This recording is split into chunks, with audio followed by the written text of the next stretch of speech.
Bring it on. Want some, get some. Can I get a hell yeah? Yes, I am a pirate. You have to go with the pirates because, of course, they have cannons and everything. It's a pirate's life for me. Be proud of who you are and what you are. You're pirate. It is a first down. Pirates. Because when you're at East Carolina, you go for it every time. Or you don't coach at East Carolina, you don't come to East Carolina, you don't play at East Carolina with a weak heart. Write it. I think I've ever been in a building as loud as that was. It was deafening in there. You live with Omaha. I can promise you that.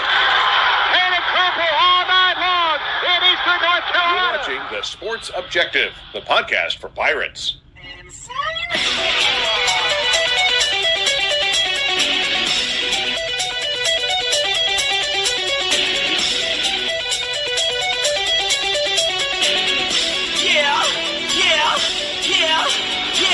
My heart is purple and gold. I'm a pirate down of my soul, and I don't back down not at all. Find out when the cannons explode.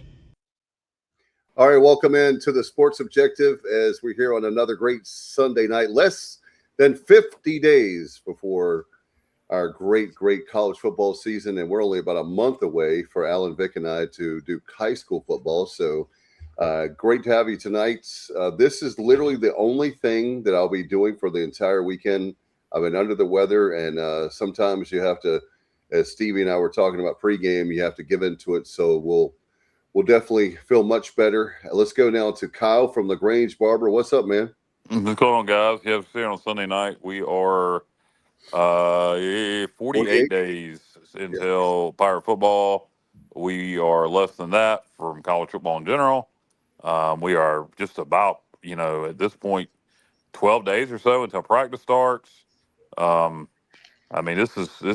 getting to be football season. So enjoying a little Major League Baseball in the meantime.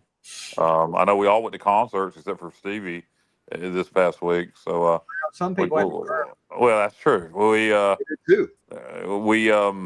We'll talk about that later in the show. If we talk Pirate football, I had Turnpike Troubadours in Charlotte. The rest of the guys had Coral Reefer Band in Wilmington, so we'll get into all that after we talk Pirate athletics. But not a lot to talk about, so we're going to make stuff up. There's always a lot. Hey, Steve, let's bring in now the man that was All-American all 4 years at East Carolina playing football, Stevie Fly.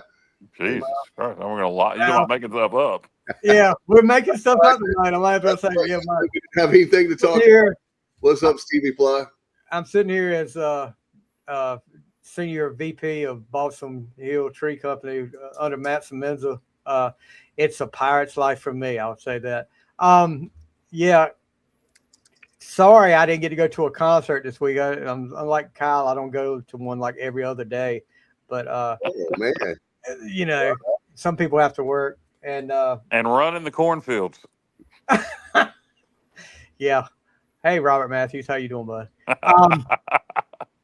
But yeah, all of my original material I stole from someone else. We're getting into short rows now. Short rows. Yeah. Did you like how I threw that in there? Yeah, I did.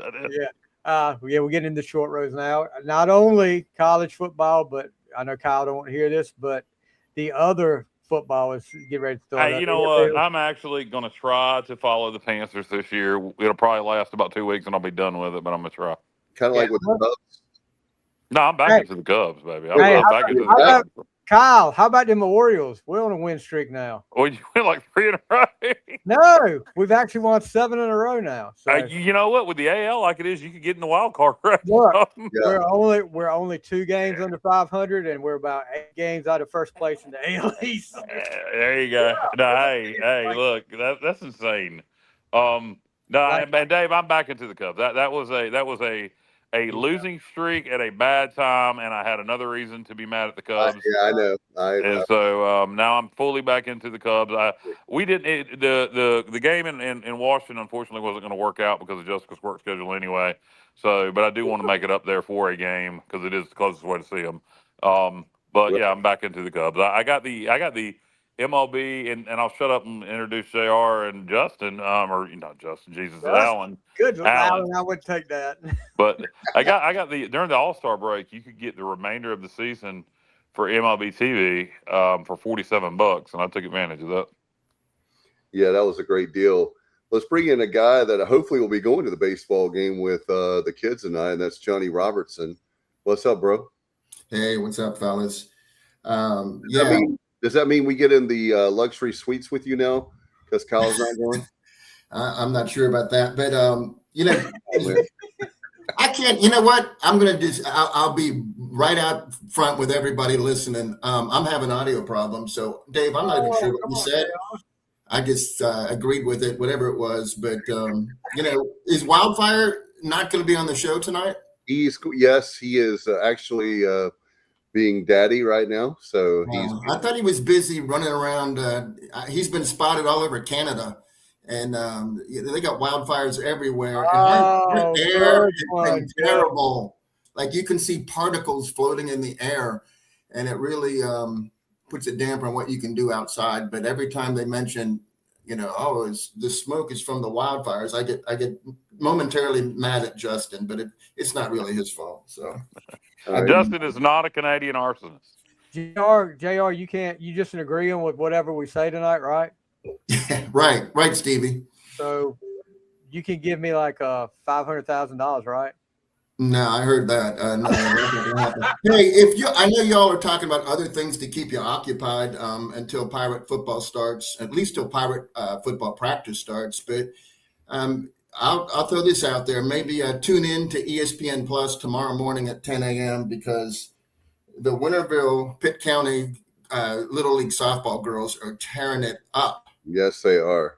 They are tearing it up, and they've outscored they beat Alabama on Friday 18-0. I was going to say when I was watching it. Sign of things to come, right, Kyle? Absolutely. And then they beat Virginia 14-0, and in a 3-inning game, which I didn't even know you could go as short as 3 innings. But yeah, the Winterville only had 2 at bats in that game, and they still scored, 32 runs in 6 innings of at bats. So, and they haven't even allowed a hit yet. Wow. They're going to play Florida, who is also 2-0, but they haven't rolled through people like North Carolina has. So good luck to the ladies in Winterville, and I'll be watching for sure tomorrow morning, 10 a.m. Speaking of Winterville, let's bring in the chauffeur. We could call him James because he drove us down to Wilmington and drove us back, and he didn't get any kind of trouble. I'm talking about Alan. I think Hoke is the better name. Who? Hoke. Oh, I know what he's talking about. Yeah. Talking Miss Daisy. Hoke. Yeah.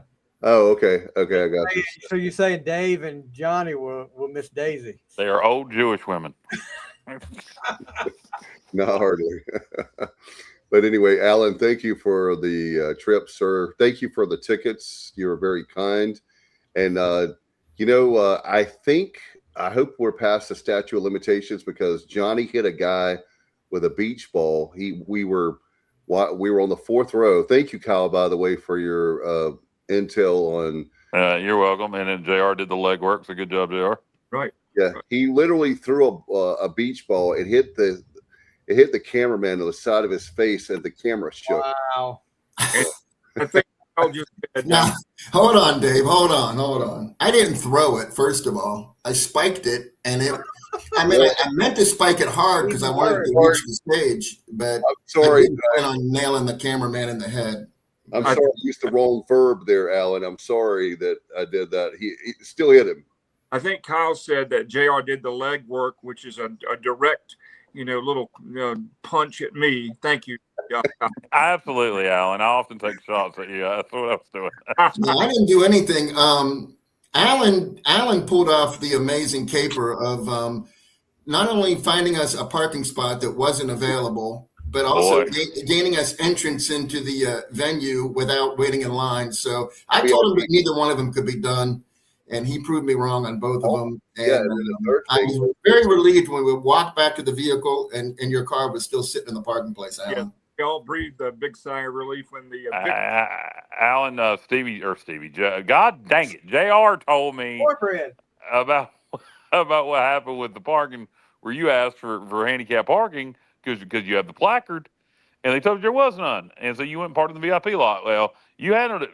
I would have handled it a little different, but we both would have handled it the same. You got pissed off and handled business. I would have asked them would they like an ADA violation, and not having any handicap parking is against the law.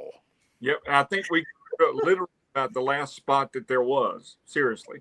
But it all worked out. I had a great time. I hope Dave didn't get the crud from being with us on Tuesday night, but we had a good time. It was a great show. JR, very nice to spend some time.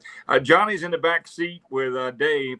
Mike's in the front seat, and he's blind. JR is about half deaf without his hearing aids, so I had to scream and yell every joke I told. He got about half of them, and which is good. But we had a great time. Alan, you know what? Even the ones that I didn't hear the whole joke, I could tell it was funny, so I laughed anyhow.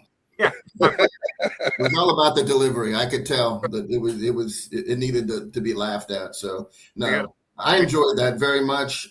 Thank you for driving and introducing us to Mike. He was a great dude, and we hope we can pull off another road trip in the near future. Boys, I got one. I got a road trip for us right now. Everybody, right now, mark your calendars, and I swear, unlike the Cubs game where I've had to cancel, I will not be canceling this one. Mark your calendars on my birthday, October the 13th. The Hurricanes host the Capitals. Dave's been wanting to do a Canes game, so I suggest we all go to the Canes game for my birthday, October 13th. That would be great. We can swing that. Yeah. Might be able to do Stevie, that includes you. Me? Oh, you gonna let me go? Yeah. Well, you normally don't do anything unless it's in Roanoke Rapids. So, Oh man, you're throwing some major shade. Oh, I'll get him back. Well, he'll also do things in Murfreesboro. Well, there's some And a hoskie. there's some center blocks I got to pick up soon too. I'm gonna throw some cinder blocks at your ass when I'm on day. Man, we're off to a great start. It's storming here, by the way, fellas. Like We just had some rain, but we didn't have enough. man, it is like the thunder is like, oh well, the thunder rolls like Garth Brooks. Let's go ahead and start talking. We're only 13 minutes into the show. Let's talk some Pirate sports. Obviously, Pirate football, guys. It's not too far away, by the way. Stevie, can you get off the middle Saturday, because we'll have the of course the Middle Saturday. Middle Saturday.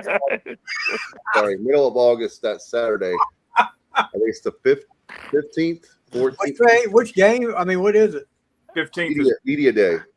Oh, I doubt that on 15th. I'll check, but I doubt it. I'll let me double check and make sure. How about if we all come up there to the grocery store? Go. And we get up. Hey, what you do? You come up there and you guys pool all your money together, buy everything.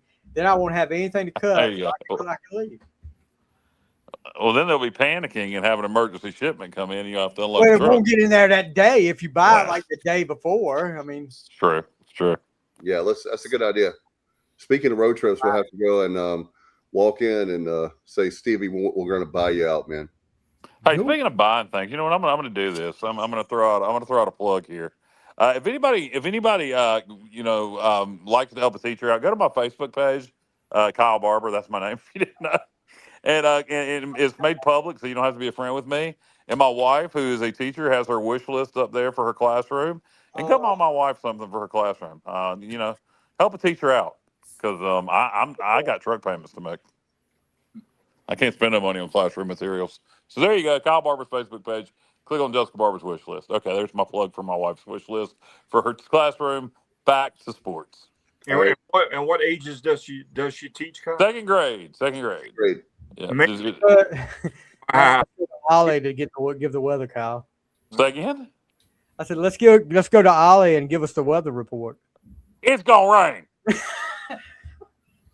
All right, Kenny, what's up, brother Kenny? Curlers. The Pirate offense averaged 32.7 points last season, and the defense averaged 20.1. How do you see this season going with a new offensive coordinator And the quarterback, the defense should be around the same.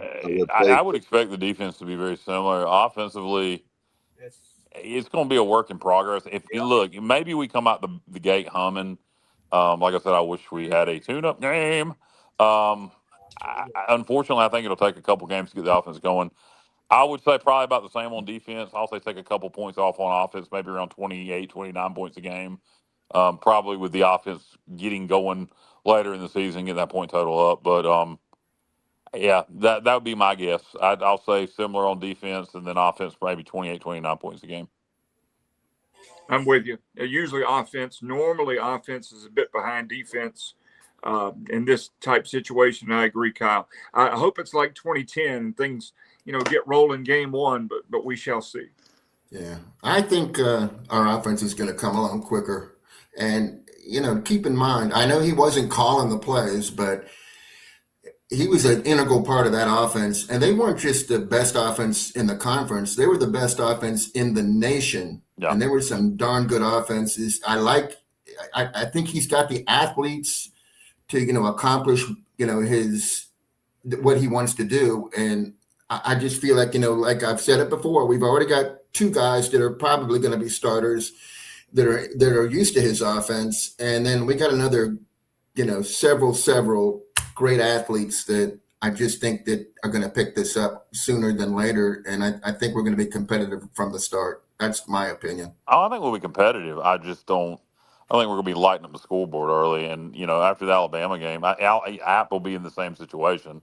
And our defense, I would expect I don't expect to shut people out every game, but I would expect maybe games to look similar to the Coastal Carolina game in terms of defense playing well, offense kind of struggling, and then putting it away late kind of deal. I'm not talking about blowing out App State. What was that final score? 38-0. But I mean, from that kind of, if you look back at that game, I would expect some early games after Alabama to kind of look like that game where defense really has to carry things. Yeah, I feel very good about our offense. I think we're going to be fine. I really do. I think what makes me feel good is normally we have offense and we have no defense, but the defense I think is like you said, I think it's going to be really good.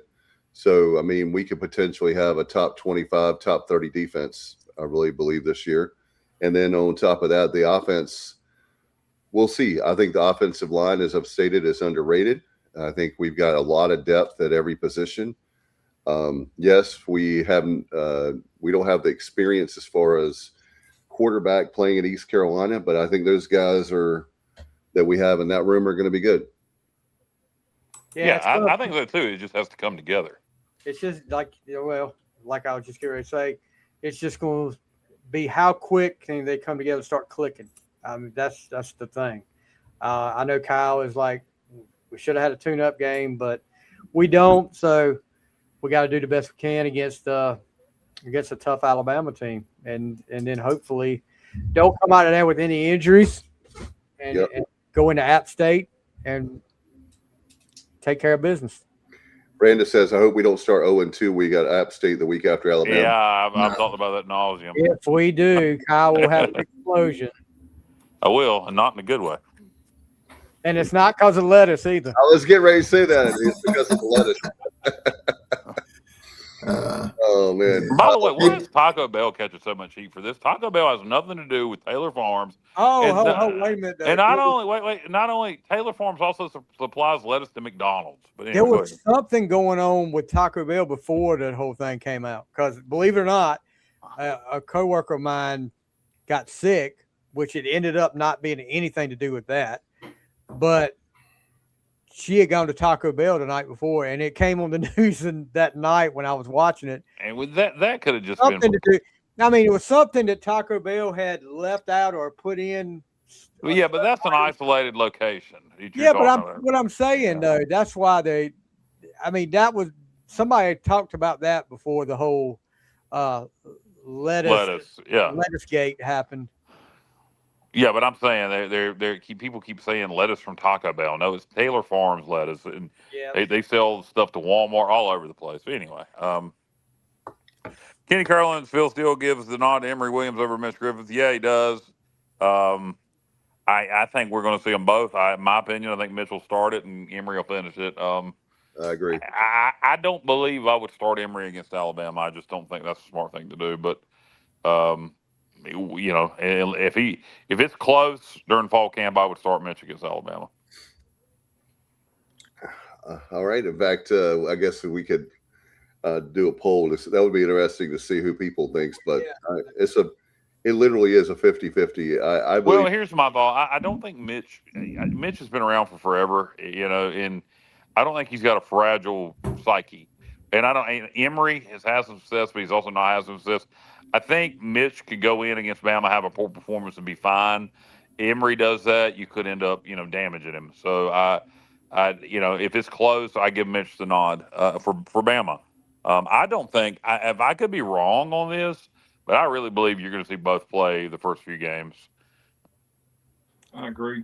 I don't think you're going to see one, outshine the other by such a margin that it's a no-brainer. I do believe that it's going to be Griffiths to start, but I wouldn't be at all surprised. Kenny said why? Well, why he's played against big-time teams. Yeah, like 2 starts. And one of those starts in the bowl game, he folded under pressure and played horrible. That's why. Whereas Mitch has started way more games than Emory, and he's more mobile.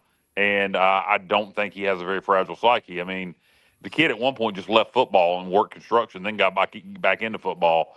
I think Mitch has lost enough while he was starting quarterback at Wake Forest that losing won't bother him. I'm not sure that Emory, and I could be wrong, Emory, maybe 100% can handle it. Yep. Brandon says, I saw a post on Twitter about John Gilbert pushing for East Carolina to join. I believe that. Like I believe you're telling me. First of all, didn't Memphis offer to pay them to be in the conference, and they said no? Yes. So I don't think we're going to go to the Big 12. I don't think John Gilbert is the type to push for anything like that. No. If they came to him and asked, he'd probably be like, well, we're going to have to look at things, and then of course we'd go. But they're false. False. Well, yeah. Thanks, Bubba, for clearing that up. I appreciate that, Bubba. Yeah.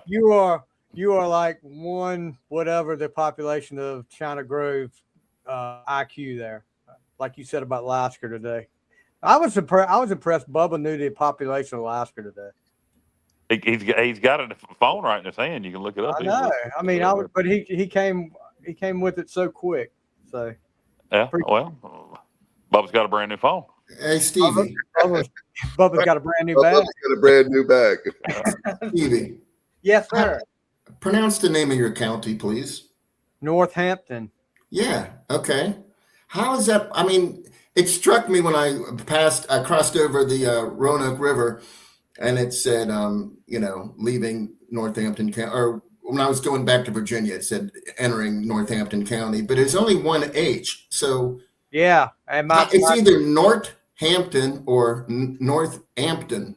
I mean, you're using the H twice there. I don't know how you're getting away with that. Like I said, I don't know what they were thinking when they came up with the name, about the pronunciation, but I know in school, my history teacher made it clear, do not put 2 H's in Northampton. So I've always remembered that too. So. All right. Matt says more about Mitch drowning out the noise from fans, etc. Yeah, I think baseball, when you talk about a pitch, you talk about command. I think the poise would be what you would say in football. Yes, yeah. Matt maybe worded it better than I did there. Yeah, but it's not that I don't think Emory maybe has the higher ceiling for sure than Mitch. I just think unless Emory's the clear-cut winner in fall, I start Mitch against Alabama. I'm not saying I don't play Emory against Alabama. I'm not saying I don't even start Emory the next week against App. I'm saying I believe I would start Mitch against Alabama. Yep, I agree. And like we said before, I would be like Coach Logan. I get whoever is the second string quarterback, I'd get them in for a series for sure, or 2. Now, to be clear, if Emory is the clear-cut winner, if he just tears it up in fall camp, then that's that. Yeah, from what I'm hearing, nobody, unless it's changed in the last few weeks, I haven't heard. A lot of people have been on vacation, but from what I'm hearing is nobody's lightening up for it to be like a clear-cut winner. And I also think that why would Blake Harrell say that such and such, whichever one, is my number one when people will know to get prepared for that guy. So it's, to me, a little bit of gamesmanship. Yeah. Hey, I'd just like to mention that there's a podcast somewhere in Tuscaloosa having the same subject. This is the first time that they have not sent a quarterback to the Manning Passing Academy. This is the first time that they're not having a quarterback, first time in many, many, many years that the players, going representing the Alabama football team there's not going to be a quarterback among them. So, and that's because they don't know. They don't know who their quarterback is. And neither one of them is spectacular at this point. So I don't know. I'm kind of glad we're getting them in the first game, to be honest with you. I get it from that standpoint. I get it from that standpoint. My complaint is being able to get our offense ready for the rest of the year. But I know your point. I'm just trying to throw a couple reasons that may be working for us in the positive way. I know the negative. Well, it could. I agree with you, JR. It could make the score look better because our defense should be good. I said the same thing when we had this conversation a month or so ago, and Kyle about 2 months. Yeah, and you just blew that off like I didn't know. I still you like, I'll get it from that point. In terms of winning the game, I don't think it matters. But in terms of the score, I think them hopefully struggling early on offense, and us having a good defense, I will keep the score down. Pull the tape right now, that show, when I said when I coached, us getting a good team the first game of the year was to our advantage, and I said the same. It could be the same thing with that. He said, "No, you don't know what you're talking about." In terms of what I was trying, in terms of what I'm trying to say, I know what you're trying to say. It's not going to help our. I guarantee you. I don't know that Blake Harrell will say it out loud either with the offensive coordinator, but I guarantee you they'd rather be playing a whole lot of other people week one to get that offense going. But you're right, their offense. Or JR's right. JR's right. Clip that, Dave. Their offense could, with a new quarterback, could potentially be struggling early also. I said the same thing. Matt says quarterback roulette throughout college football. Most teams are, and we're in a different era. And like I said before, you don't have Nick Saban, where it would be 63-10 or something like that. I think Alabama fans were spoiled beyond belief during that time. And now they're like, I'm not saying they're bad. I just think that they think they're back to, would you say, reality? Back down. Well, I mean, they went to the playoffs last year, and everybody stood. I think the fact that they were in the playoffs last year and everybody acts like that Alabama has fallen and they suck wiener now is just says how good their program is. They won't. I'll put it to you this way. They want the intimidating Alabama that they had been in years past. Right. They were like not, you saw. And even when they you didn't think. Alan, are you all right? It's all good. Nothing's wrong. It looked like you just did a handstand. We got to get Alan a all I'll say is this, and I'll leave it here on this whole thing. And believe me, I want East Carolina to play as well as possible against Alabama. But I'll just say this. Check the scores for Boise, for Tulane, and check the scores for JMU. They were both playoff teams last year, and they got their tails whipped against Power 4 playoff teams. Yeah. So I don't expect us right now. The last time I checked on ESPN.com, I think the line of our game is 25.5. Honestly, if we lose by 25, in most scenarios in my head, unless it's something you just crazy like 50-25. We lose by 21 to 28 points and we go out there and we're competitive, I'll feel pretty good. And be chomping at the bit for App State. So I'm not. Look, if we lose that game by 10 or 14, shoot, I'll be camping out from Saturday night to the next Saturday for App. So go back and look at that 91 season. We lost to Illinois. But and then we played that bogus call, Stevie. That bad call. Yes, I do. And then we come back. Who was it we played the next week, Kyle? After Illinois, I don't remember. Was it Memphis? They beat USC. Memphis. Do you know that 91 game against Illinois, the season opener, was the first August football game we had ever played. Wow. We didn't play a game in August until Wow. Well, we played quite a few since. 1991. But Played- I mean, they came out the next The week. very next week wasn't South Carolina, Stevie. I know it wasn't South Oh. Carolina. You said we beat USC. No, I said that team that we played Oh, it was Memphis. beat USC the week. I think it was UCLA who they beat, and it was Memphis. Yeah, it was Memphis. Hold on, I'm gonna tell you exactly who they played. It was Memphis, game 2 for us. Yeah. Brandon says, wish we could be playing North Carolina Central week 1. Brandon, I agree with you. You're correct, sir. And Kenny says, just remember how Alabama played their first game last season. Florida State beat them, and they were not a good team. They suck, Put Kenny. Bubba's comment up there. We may lose in lopsided fashion, but South Florida put a scare in them twice. Why can't we? I think we could defensively. Unfortunately, the offense is just got to. I don't think the offense will be ready for that in week 1. Memphis beat USC 24-10. Well, congratulations on Kyle, I remembering get who what the you're team doing beat, here. and I remember who it was. It was Memphis. Kyle, I get what you're doing here. I finally figured it out. What's that? You downplayed You're it. just Reverse you're psychology. challenging the offense to prove you wrong. You're just trying to get them fired up so that they go out there and prove you wrong. And I think I that hope that's what happens, but no, I'm really. That sounds a lot better than what he's thinking. No, what I am is realistic. I don't blow smoke. I'm not going to rah. And quite frankly, what I say don't really make a damn. I don't coach and I don't play. But I'm just saying I don't like our offense against Alabama in game 1 with a brand new everything. I don't know who in their right mind would with a brand new everything. Now, do I like our defense against their offense in game 1? Yes. I don't get to make the schedule. If I could make the schedule, we'd never played this game. But not everybody agrees with me. That's fine. Yeah, I don't want to play Sisters of the Poor, and then next week we play, Let's say we played it State, and then we play. We're gonna go 12-0. No, I love the Northwestern game. I love when we play at NC State or NC State playing here. Next year we got Northwestern and Wake Forest. I love that. Those are very winnable games against Power 4. The Alabamas of the world is just it's not worth it to me. Look at Michigan. I mean, it's just not worth it.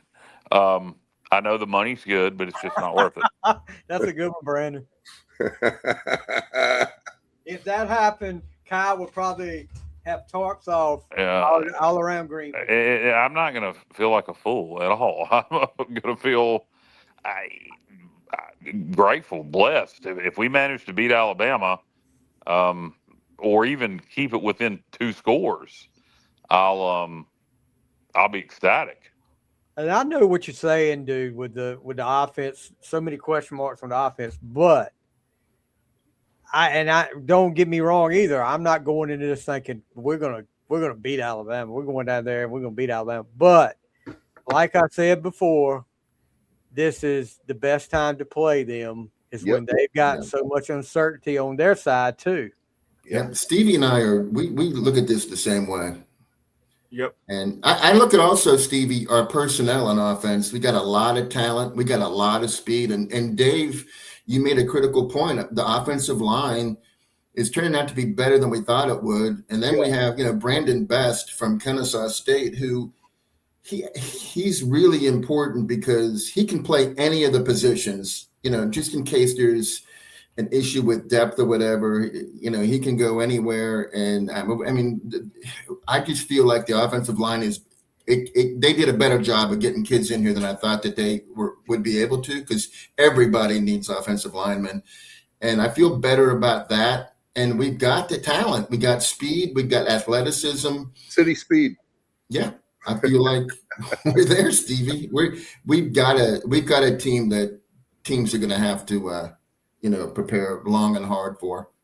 Yeah, I'll tell you one thing. When we're in Tuscaloosa, and if it's anywhere close, these fans, I'm telling you, are right now they're so used to dominating, and now, they may make the playoffs because they're Alabama this year, but I'm telling you guys, they're going to be sweating big time if it's anywhere close. Especially, What would Bubba's got a good point. Well, if he wear a hat, nobody would see it. Yeah. We suck. Exactly. Kind of See my there? point, Bubba. What I are you don't think we'll talking suck. about, though?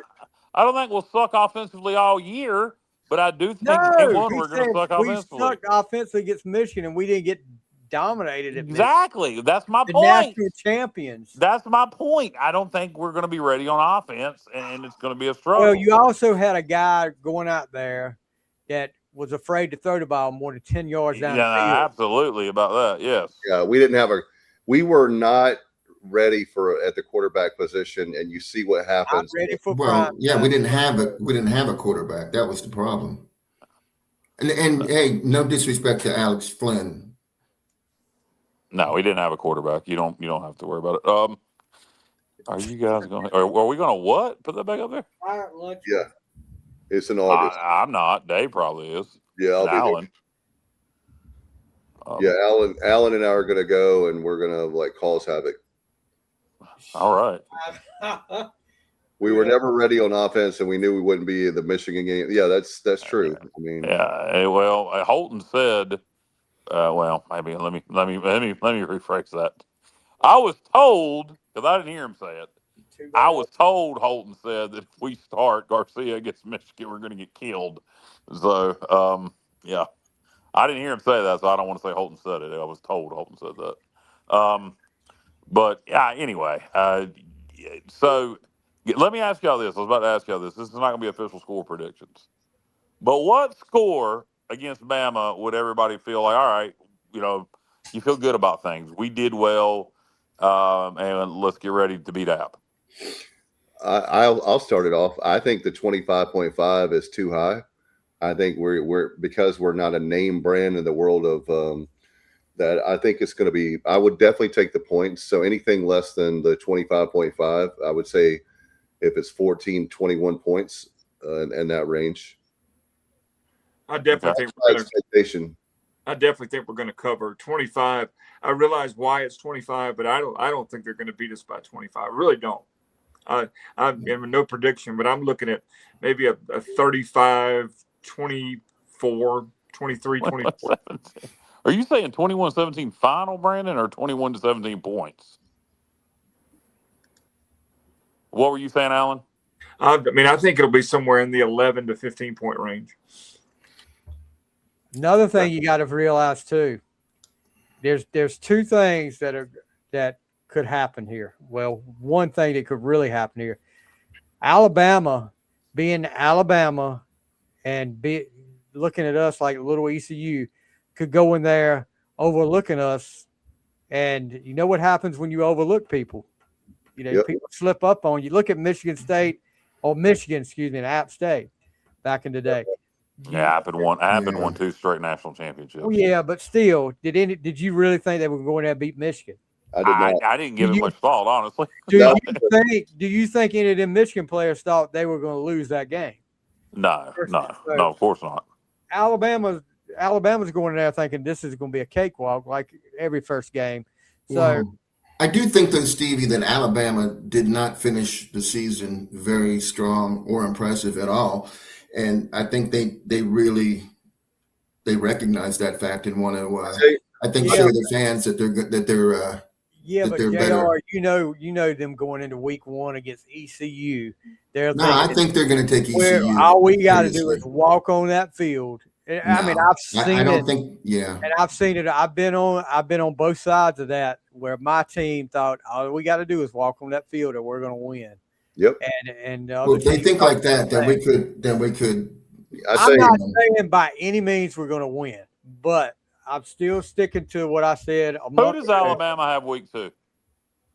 Is it South Carolina? It's an SEC game. South Carolina, I think. Let me look at it again. Hang on. Okay. Well, if it's an SEC game, that plays to our benefit. But here's what I think, and Bubba said it best, depends on how it looks. But in my head, anything from that 25 point or less, if they barely cover or don't cover, and as long as we play well, I'll feel good. Like, let's say it's 28-14 late in the third, and then they get a couple late touchdowns where our offense just won't on the field enough, and our defense got worn out, and it ends up, there's different ways. I remember when West Virginia absolutely. I remember when West Virginia. That's what the mute button's for. Though. I remember when West Virginia absolutely annihilated us, and when Skip Holtz was here, we had a really good team, and we lost like was it 08? Was it 07? It was one of our really good teams, and we lost like 42-14. Yeah. But you could tell that we were a good team. Sometimes good teams get blown out. UTSA last year, who the hell saw that coming? Exactly. You're thinking about 07. I think it was 48-7 West Virginia. And we were a good team, yeah. Way and to we go. won the following week against a decent opponent. I don't remember who it was. We beat Houston. There you go. Okay. So it was complete domination. Yeah, you just have those games where it's not, as my dad would say. He says you're thinking 2006, Cal. But it's not your. No, I think it was 7. I Well, think it's 7 right. because 06 was in Greenville. Yeah, 06 was here, and that was a fairly competitive game. 07 was a blowout. Yeah, love to have them. He said it was 17-10 late. Yeah, the 06 game, yeah. The 06 went up 27-10 or something like that. 31-10. In 06? Yeah, I think so. I think. Yeah, that's what he just. Yeah, they put it away late.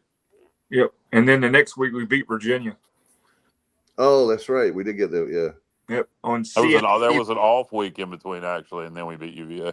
Yeah, on CSTV. Yeah, go ahead. Kenny's talking about that. As long as we don't get embarrassed, that should be another big motivation factor for our team. We're on ABC. What the noon game? Yeah, I guess. What do you guess? Because opening week. All right, I'll tell you why. Because ABC don't mean shit to these kids. They stream, and so a game being on ABC or ESPNU or ESPN Plus, it's all the same to them.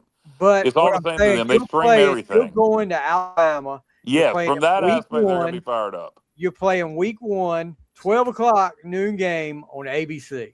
I don't think the ABC part does much for them. I think it's a big deal. Well, 12 o'clock on any freaking network, Kyle. We're 12 o'clock the next week on ESPNU. Yeah. I don't think ABC means much to these kids. But it means an awful lot to the fan base to be on a network and the eyes of the college football world.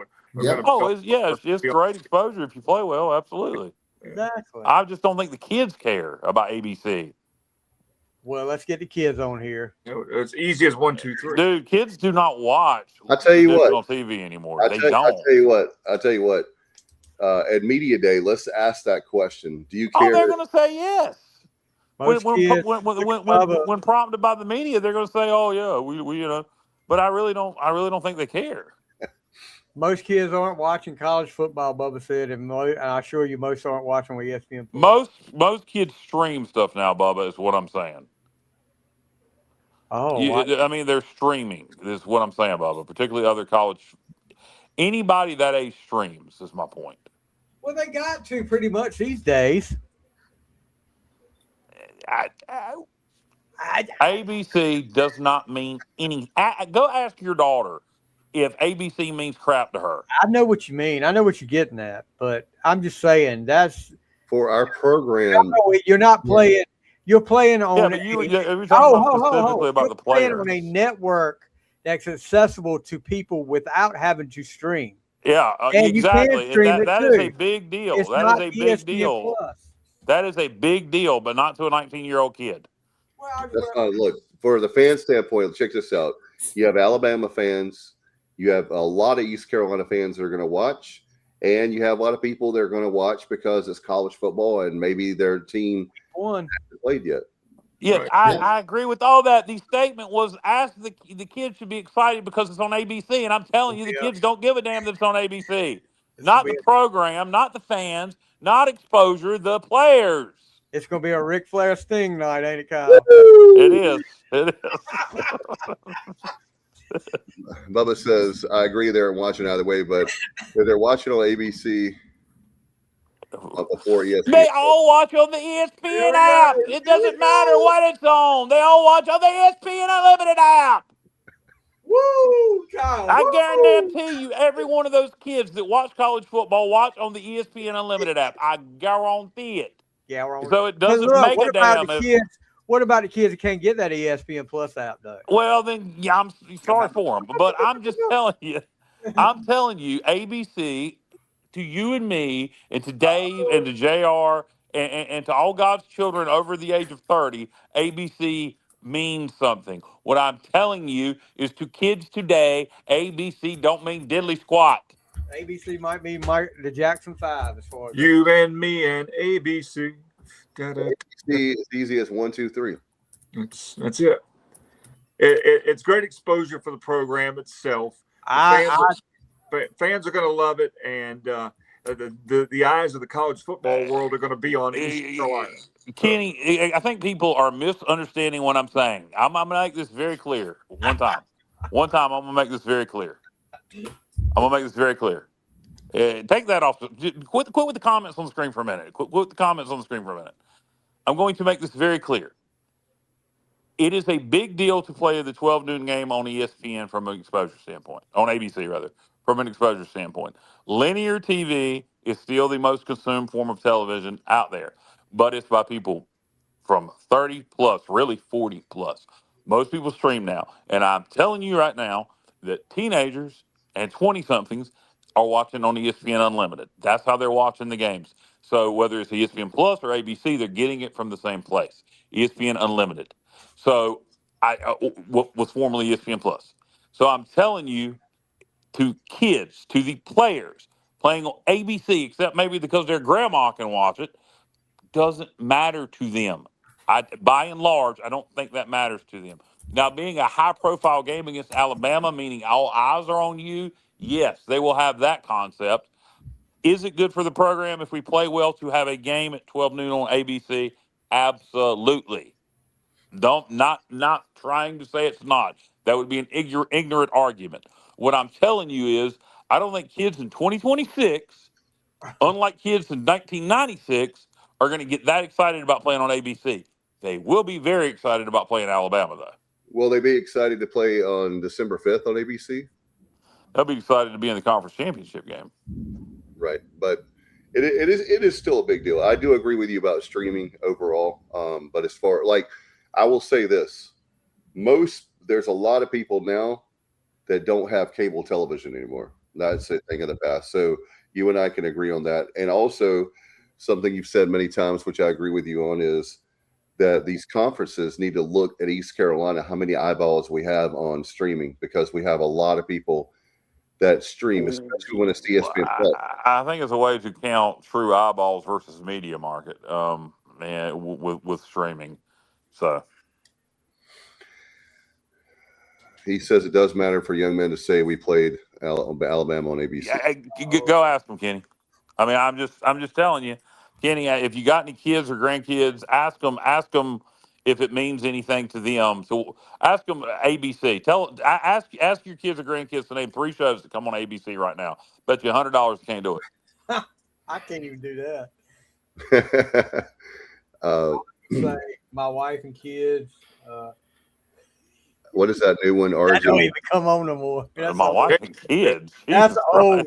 Family Matters, Full House, and Perfect Strangers. Three's Company, Happy Days, Dynasty.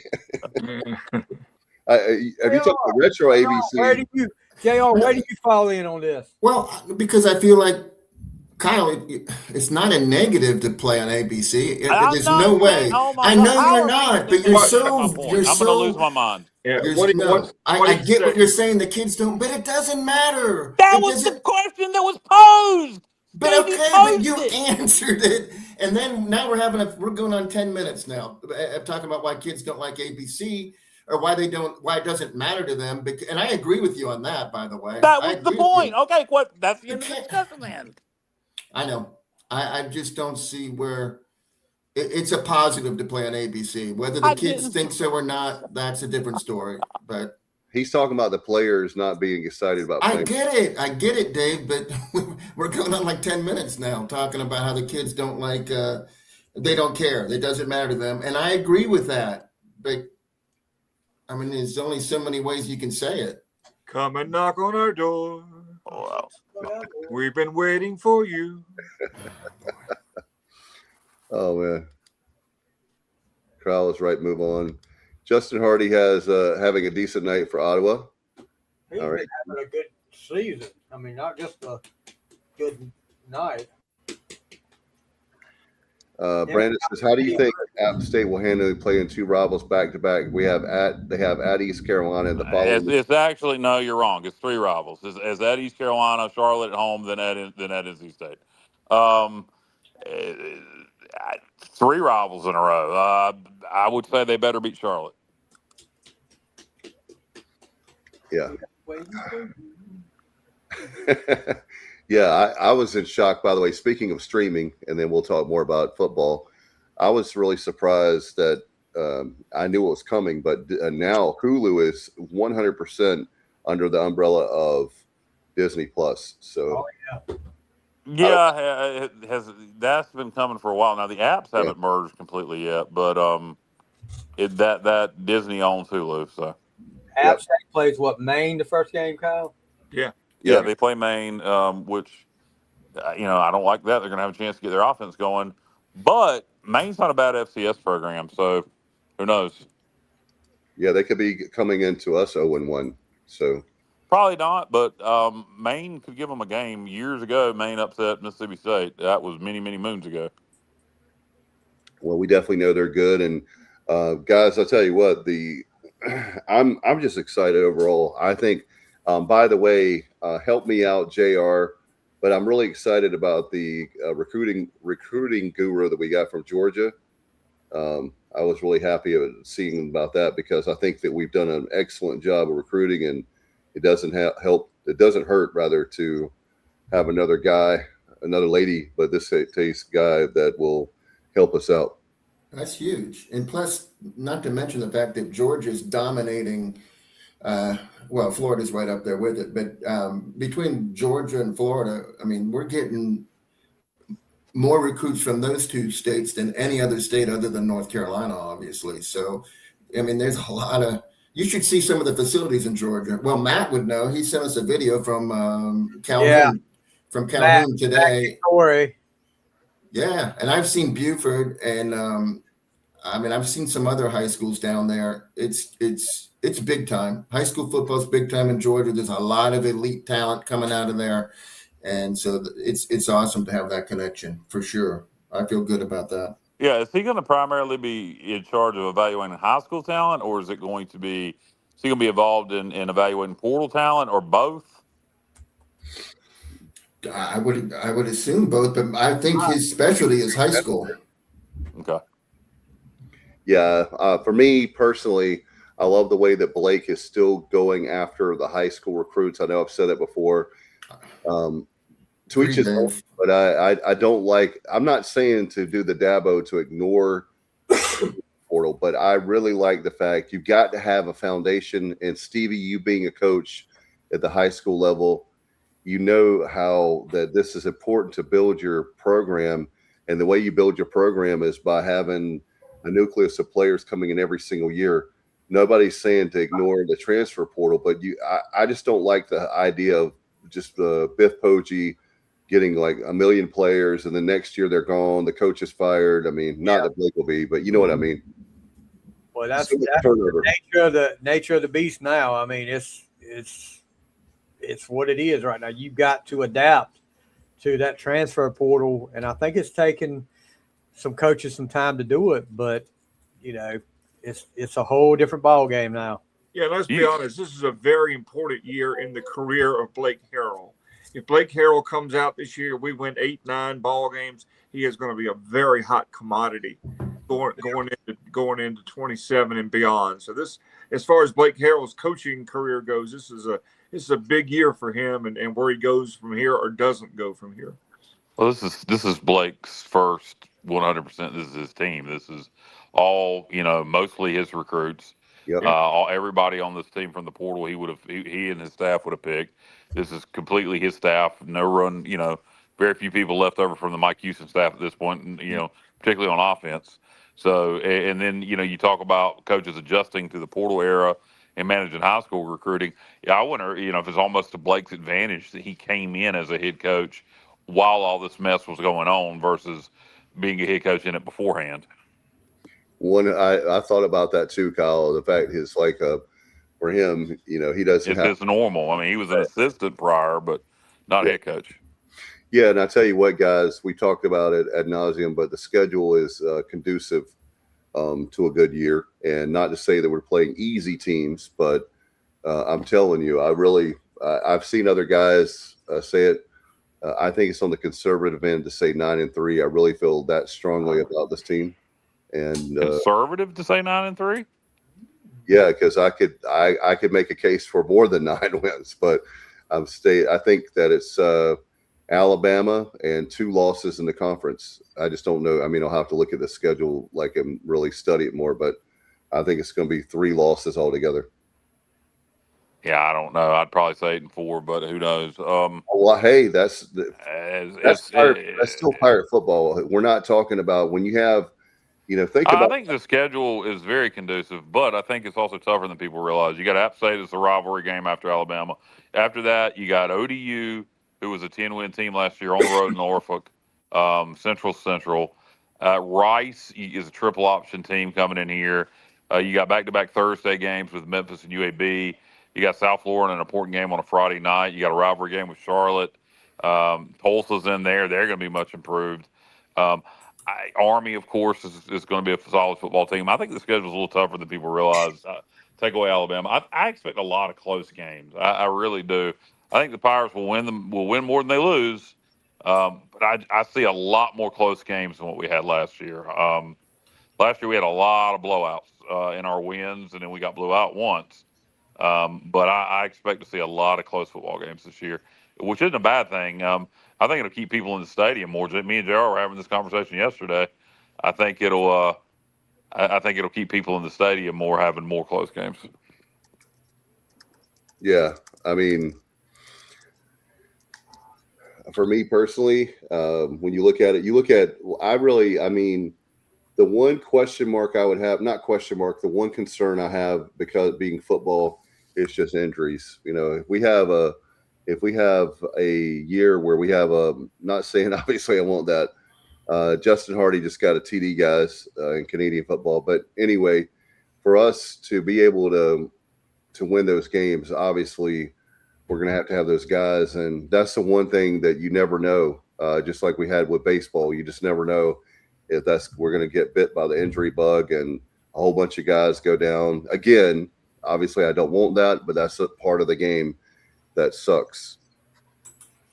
Yeah, no, injuries are always a problem for everybody. I mean, they're going to happen. You're going to have some injuries. It's just next guy step up and keeping them at a minimum. Guys, we were talking about it in the group text, and we promoted it.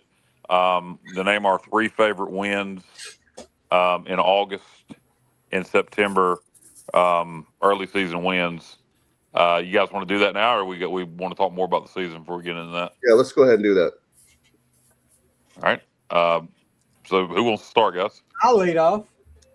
Stevie Fly. These are your 3 favorite wins from August and September. Well, I'm going to start off with just one, and I'll come back to the other 2. I'll just let it go. Why don't we just let it go around the horn? All right, so we're going to do – okay. All right, so you want to do – everybody do one and then come back. Okay. My first one's probably going to be the oldest one of anybody. It's 1983, coming out that tough loss to Florida State, 48-47 in the opening week. Come back, go to Raleigh, get a big win over NC State, 22-16. Ernest Biner had a great game, but Ed Emery, that was just the start of a great season for ECU. Well, I think lost by combined 3 games by combined like 13 or 14 points to all Florida teams, and probably should have won a couple of those games they lost. Yep. But the Miami game was one they probably should have won. I think it was what was his name? or the van in the back of the end zone. They ran. The two ECU players ran into each other on a pass. Yeah. And it could have been a touchdown. So, but yeah, that right there, and that was kind of in the end of '82. I started really because I had to listen to it on the radio. I was, being in. I'm sure Bubba will appreciate it. Being in a town of 64, we didn't have cable TV, so I had to listen to these games on the radio, which I loved it. I really Frank Gardenia. Yes. And remember, Steve, we won the last 3 games of the '82 season, so we came into '83. We were on a hot streak. I mean, everything was looking really good going into that season. So, and then to just come a hair with them beating Florida State. I remember Henry Williams had a big game that night. That was kind of when Henry Williams came into prominence. But getting the win over NC State, and then seeing how the rest of the year went, that's going to be one of my wins in September. Yep, Van and Stephon Abbott. That's right. You're right, Bubba. Yeah, that 83 season, by the way, if you guys remember, ranked number 20th in the nation. We should have played in the Peach Bowl. Go to a bowl. Politics played it in the back. That's why. I don't know how in the world we didn't at least end up in the Independence Bowl or something. I don't have a clue, but I got It's local politics, bud. After that game, we won 5 in a row. After we lost the opener, Jim Woods. Yep. Well, I'll tell you what, that's one of the best seasons we've ever had for sure. We had 9 guys that went to the USFL, the NFL, or the CFL. It was like the most we've ever had. I remember I still got the program from '84 in here with all the ECU players that went to pros, and that team had the majority of them in there. Yep, great year. That was Ed Emery's, I believe, 4th year in '83, and they really got it rolling. And then he stumbled in '84, and Art Baker came in after that. Yep. Yeah, and going back and speaking of Art Baker, he gets a bad rap because we were playing Murder's Row, and of course the title was "We're going after the best," and I like that. I don't like that. I would say now, obviously, I'm not saying to play 4 really hard non-conference games, but back then, of course, we were independent. We just had to get like the teams we could play. We started '86 with like State, West Virginia, Auburn, and Penn State or something like that in the first 4 games. That's brutal. Yeah, we had Miami on that schedule too, I think. Yeah, but whoever wants to go next. I'll go. My first one is going to be more recent than that, but sorry, I'd heard 9. So I'll go 08. We opened up the season by upsetting Virginia Tech in Charlotte, but the following week is the game I want to mention. Yeah, West Virginia coming into Greenville. Pirates just dominate them. One of those games where you're hoping, can you pull off 2 in a row? And then, that stadium was just electric. One of the best atmospheres I've ever seen at Dowdy-Ficklin. And we just dominated them for 4 quarters. They were ranked, 15th maybe, something like that. And just the dominant performance by the Pirates. And fans rushing the field. And, of course, the unfortunate negative memories of the security, the off-duty police beating up the fans. But besides that, that West Virginia game in 08 is just being there in person. I don't remember that. Are you serious? Don't remember that, really? You don't remember the incident with the police, the off-duty police and security beating up the fans that stormed the field? Oh, my God. Yeah, it made national news, Dave. Yeah. I remember the victory very much so. I remember that game and everything. I just don't remember that. But that is crazy that you don't remember that. Yeah. But anyway, that one is one that just being there, being on the field afterwards. Thankfully, I didn't get beat. Is a great memory. And one of my favorite wins in ECU history. And I should have looked up the final for that game. It was something like 31-7 or something. It was 24-3. 24-3. Okay, thank you, Alan. But Yeah, that one would be in my top 3. Bubba's got 99 Miami, of course, in the Hurricane Floyd Bowl, and 95 Syracuse. Another good game. Both good picks, and one of those will be coming up later. Yep. Kenny was talking about it. Said it was horrible. He said saw it with my own eyes. I got to go back and check that out. Not that I want, like to have that in my memory bank. I don't know where I was, how I missed that, but anyway. And Bubba says yes, it was absurd. Yep. And I think now that's exactly why, like they just tell them like to get out, like just get out of the way. Like that we don't need any bad. Exactly. But, all right. I go. Unless anybody else wants to go, I'll go. Justin says, yeah, that was mine. That's the one I was gonna go. Well, with. you'll still get to talk about it, JR. Why don't we just go to JR if you're going to talk about that one? Go ahead. Segue. Well, it was rough.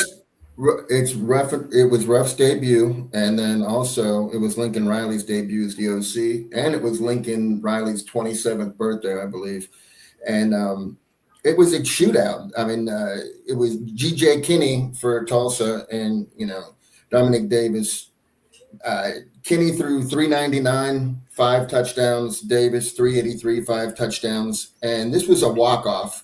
That's what I like most about it. It's the first game of Ruff's tenure, and the final was what was that, 51-49, but the winning touchdown came on the last play of the game when the freshman Justin Jones had to leap for that pass in the end zone, a 33-yarder, and to end the game. That was just a great way to start Ruffin's tenure and celebrate Lincoln Riley's birthday, and the freshman making that play, and Dominic Davis matching G.J. Kinney every step of the way. Yep. So I'm going to go with Tulsa. Yep. Remember, Justin Jones was 6'8", so he had to use every bit of that 6'8". And he did, because he still had to leap to get that. Yeah. That was one of those moments where you're there and you don't even believe it happened. You're sitting there and you Jones makes the catch and you doubt that it even happened. And then they took it to replay, and so just for a moment, you're like, oh God. And really looking back, there was nothing to replay. But that was an unbelievable moment. And fun fact about that one is, anybody remember that was the first game of the Boneyard and the bleachers kept breaking? Wasn't that a Sunday game too? It was. Yep. It sure was September 5th. Yep. And I've still got the Ruff and McNeil show from the following night, and I listened to it not too long ago. That is cool. That was pretty cool. Pretty cool. Yeah. No, that was a. I can tell you stupid things you remember. I don't know if you guys are like this or not, but I can tell you what I ate for dinner after that game. I can. What I told him yesterday. You damn right I can't, Stevie. But Alan, you want to go next? Yep. I will go back to my freshman year of college, September 7th, 1985. At that time, it was the largest crowd ever to watch a football game in the state of North Carolina. And we beat NC State 33-14 under Art Baker in 85. We won our first 2 games, did not win another game the rest of the year. But I remember very well. I remember the running back Tony Baker had a big game, but I was there, and there was over 58,000 people there, and we beat State. And 2 years later, that's probably on somebody's list as well, when all the goalpost stuff happened and pissed off Jim Valvano. But 85, September 7th, 1985, beating NC State 33-14. That's my first one on my list. I want to say I was at the next week's game. We'll say it. Texas State that year, because I was like, my cousin was actually we beat Southwest Texas State. My cousin is that now just Texas State? Is that who that is? Texas State now. Yeah. Wow, that'd be a Pac-12 versus American game now. But my cousin was a manager on the team, and we actually got to go up in the dorms where the players were. I don't know if you guys remember a quarterback they had that was like came in that was supposed to be a lot of hype with him. Burke Holtzclaw. He was supposed to have a rifle, and he never panned out. He walked right by me, and I remember that was the first time I really saw a college football player up close. That guy was huge for a quarterback, and I was like, "Holy crap!" But If yeah, you remember, that was the season we won the first two and went to Penn State and stayed with them all day long. Yeah, lost like 17-10 or something like that. Yeah, I remember listening to that on the radio. I listened to the whole thing on the radio. Then they had the call-in show. This was way before fifth quarter with Kyle. But yeah, I called in on that radio show that day. Oh God, Stevie, back in 1985, boy, I was already calling the radio show. how old were you? 8? 12. Oh, okay. Age. Well, take it. It'll make you younger. That's all right. Dave, your turn. Dave's not here. Dave's not here, man. Each and chunk. All right, Stevie, back to you then.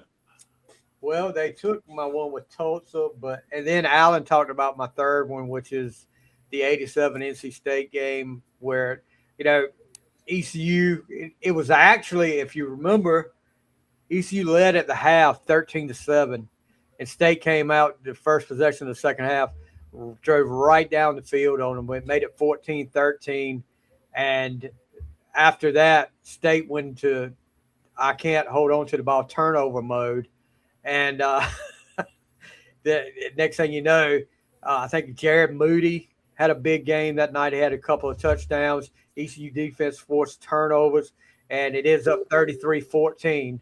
And, what happened after the game pretty overshadows a really dominant ECU performance on that field. But, man, and ended the rivalry until the Peach Bowl in 91. But, yeah, just a good win for ECU that night.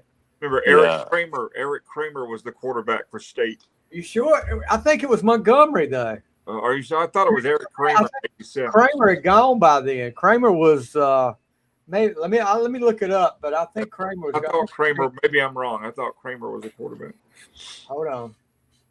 But either way, huge win for the Power City. Time they could beat NC State, and as you said, that was the one where the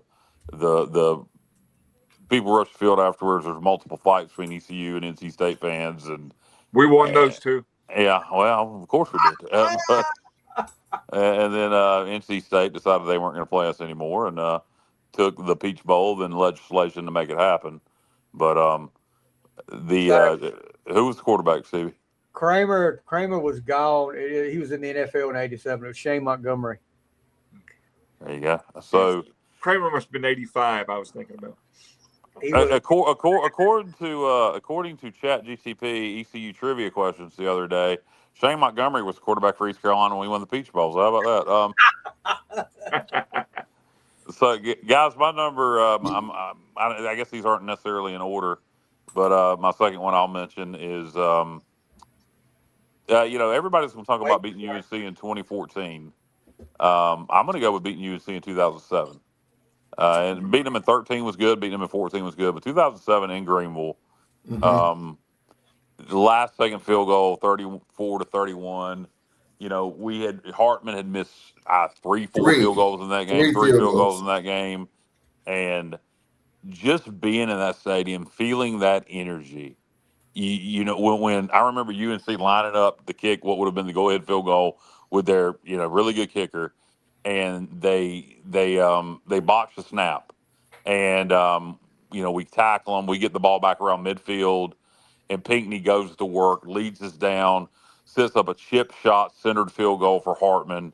Hartman had missed 3. He hits the game winner. That place goes nuts. I don't know how in the world we didn't rush the field that night. Place goes nuts, sold out. I remember there was like a 14, 15-year-old boy beside me. I just grabbed him and hugged him. I don't know who he was. Going to jail. Yeah. So it was. Well, I was in my 20s then, so sorry. But whatever that means. But great memory, great moment. One of those. I cried. I remember sitting there in my seat, and I never saw the field goal until later. I literally could not look. could not look, had my head down, and waited for the crowd reaction. And the first thing I remember hearing above the whole crowd was Jessica screaming and grabbing me. And I jumped straight up and just started crying. Just 07, first time I ever got to see us beat the Tar Heels, 34-31. Never will forget that one. Awesome. And that was Pinkney's first start. And, it was, yeah, because he came in against Virginia Tech but didn't start, yeah. Right, and he threw for 406 yards that day as in his first start, and he would never duplicate that. I mean, he had some great games, but not that great good. games, but he could never top that. And I remember we lost to Southern Miss the next week. Yeah, but the thing also, Kyle, about that game is nobody could run the ball on either side. So CJ took over, through the air. He had that 70-yard touchdown reception and on screen, yep. 2 touchdowns receiving, and that's a great choice by you. That's a great choice. I agree. Thank you. I appreciate it.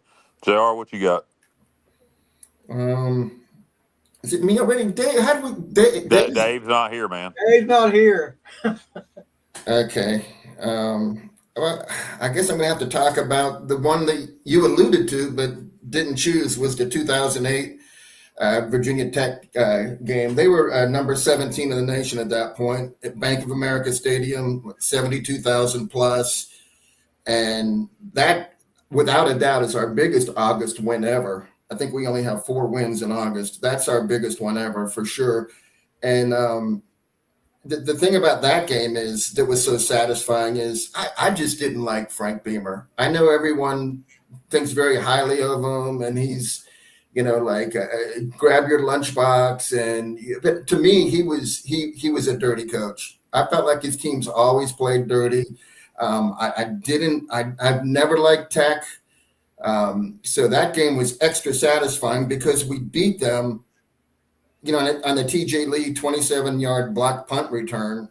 So we beat them with Beamer ball, and that was extra satisfying. And I think the only their offense was terrible that day. They couldn't get anything going. I'm talking about Virginia Tech, and Darrell Roberts had he had a 62-yard reception, and that was it for them. I mean, other than that, they had nothing going on. So I'll go with that game as my number 2. Alan, are you next? Yeah, Alan, have you done 1 or 2? You've just done 1. No, I've done 2. I did Tulsa, and now. No, I was asking Alan. Oh, okay. Yep. My number 2 is probably one that nobody's going to mention. 1996, going to South Carolina and beating the Gamecocks. Oh, I like that. That's a good call. And in a driving rainstorm. Harley rushed for 241 yards. Either that or a million. And remember, the running back on the other side was Deuce Staley for South Carolina. I think it was 27-7 was the final. My brother-in-law lived in Columbia. I'd never heard the word cock so much in my life. Sure you hadn't. In an hour period. It was cock this and cock that and go Cox, and we love cock. And just for all day long. Clip it. But it was 27-7. Nobody could pass the ball because it was so rainy and ugly. But Scott Harley went crazy, and nobody in Columbia, South Carolina, had any idea that little old East Carolina was going to go to Columbia and whip some tail that day. Well, they ought to have. That was the 3rd year in a row we'd done it. Yeah, but I mean that South Carolina team was ballyhooed, and it just that was a fun day because it was miserable. The conditions were miserable. But remember, Fran had happened a couple of weeks before that, and the players talked about, well, we practiced in the rain all the time, and yada yada yada yada. But that was. Didn't Harley have a big game against State in Charlotte in the rain? He did. Yeah. That was in the rain and sleet as well. Yeah. Yep. That was in That was Thanksgiving weekend '96. Right. Yep. For sure. Good call on that one, Alan, because not one that everybody's going to mention. Stevie, Dave, are you there yet? Dave's going to come in and hit us with all 3 hits at once. Stevie, you're next. I'll have to go. I think that was in 2014. When we beat Carolina in 2014. Yes. Well, we beat them in 13 too, but 14 is the one we put 7 14 is I was there. It was my daughter's first ECU football game, so that was kind of special to see the whipping we put on, because I remember we had gone down to get something at halftime, and about the time we came out of the tunnel going back into the going back to our seats was when Zeke Bigger intercepted the pass and took it back for a touchdown. And I mean, that crowd, my daughter just looked at me with the reaction of the crowd, like, what just happened? I mean, but yeah. And then seeing, the purple sky and watching the Carolina fans leave early, and, it Perfect day. And everybody saying we want 70 and getting it. That was great. And I mean, I've got the picture of it right here beside me at my desk. So, yeah, that's always going to be one of my special ones right there. I got that game and the West Virginia game on my wall in my bedroom. Oh, I always got to top me, man. I just said it's 2 games that were mentioned tonight. Yeah, that was probably one of my favorite tailgates when I was with 107.9 and we were tailgating in front of Elmhurst.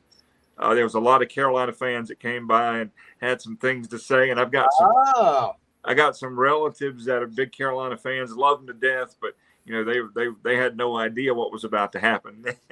Every one of them went silent after that too. I'm sure you did. Behind some Carolina fans, and it was you would have thought that they were going to a wake instead of leaving a football game for sure. Yeah, they were a bit distraught after that ass beating. And Dave's not here to put the comments up on the screen, but Dave is back. Of course, his mic's not muted. Put Justin's comment up there, Dave. No, the one before that. Oh, VT. Yeah, there you go. That's a good one. 2015, late September. I think it was really late September, if I remember right. We beat Virginia Tech. Hey, he was on ABC. And oh wow, nobody would remember that. Well, back then they did. Back then they did. But they beat Virginia Tech. That's a good one. That's one that we'll get forgetting about because we had a losing season that year. Yeah. But that was a fun game in a monsoon. I was going to say that was a big rainstorm there too. Yep, Yeah. 35-28 was a fun. Like Blake Kemp, it was like a tag team at quarterback that game, right? Yeah, him and Summers. Yep, that was Summers' Kemp debut. threw for 1 and ran for 1, and then Summers threw for 1 and ran for 2. Yep, So that was a hell of a game. Yeah. So who the hell's Dave? We're just going to let Dave give his 3 altogether because I've gave my 3. You've done 3 now. Yeah. Are you sure? I thought you've only done 2. No, that was his 3rd. 2 state games. Okay, you just did yours. Okay, I'm sorry. All right, so my number 3, and then I got some honorable mentions I'll mention later. But my number 3 is going to be an easy one. It's one that should be at the top of anybody's list, really, and it's almost too obvious, but nobody's mentioned it yet.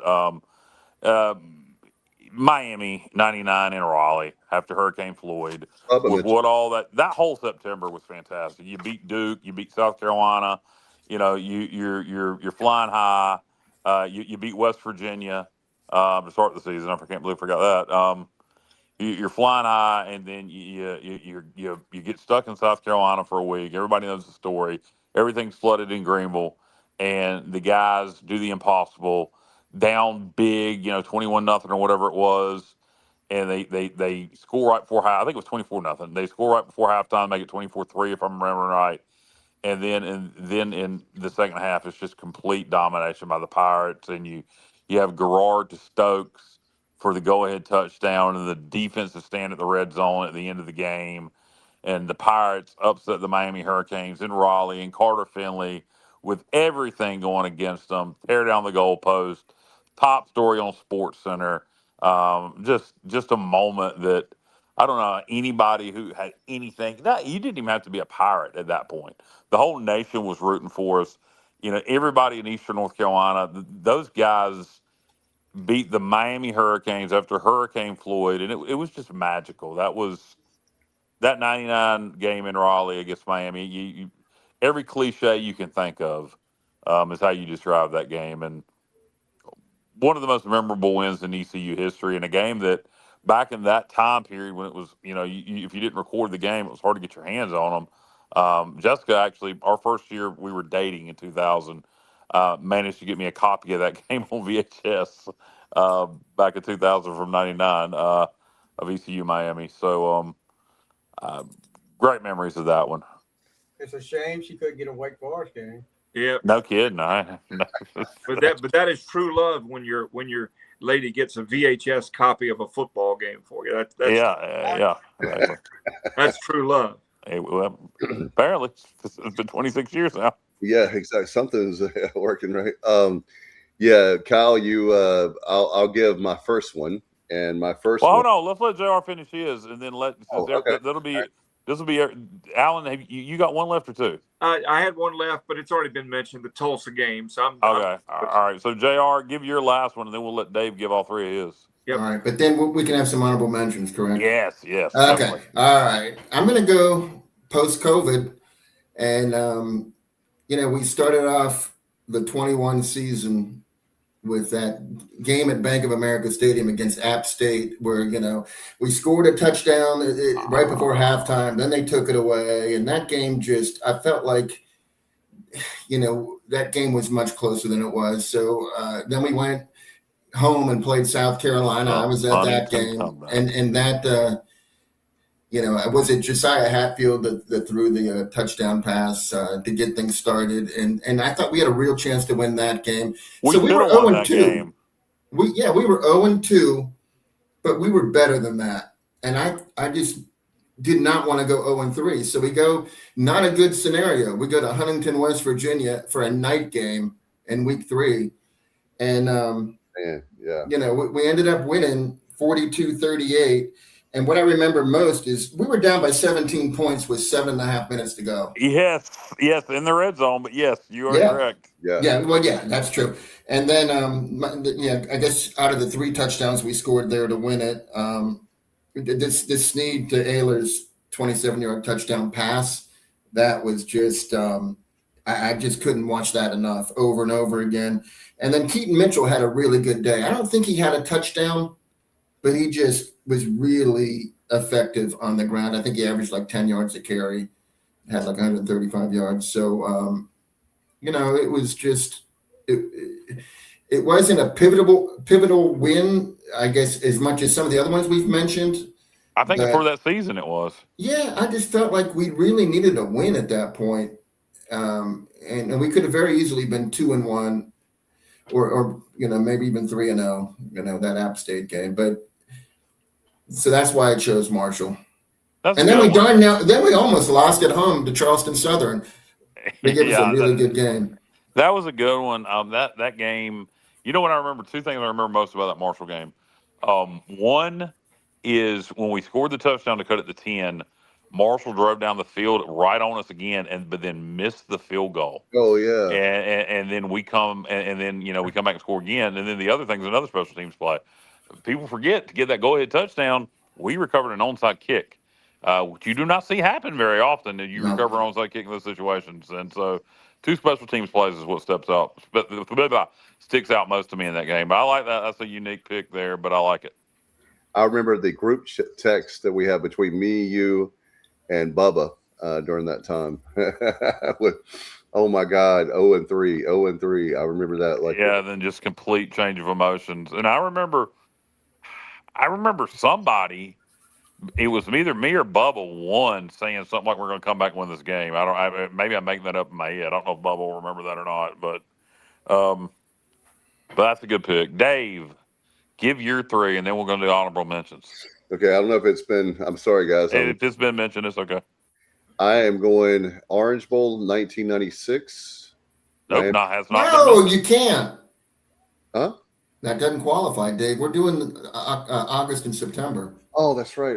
Was that game in October? It's in October. It was in October. You're correct. You cannot go to that game. That is right. That was in October. Okay, I'm going to have to. Okay. Man, oh man. Okay, I'm going to have to come back and think. Dave, did you not do your research?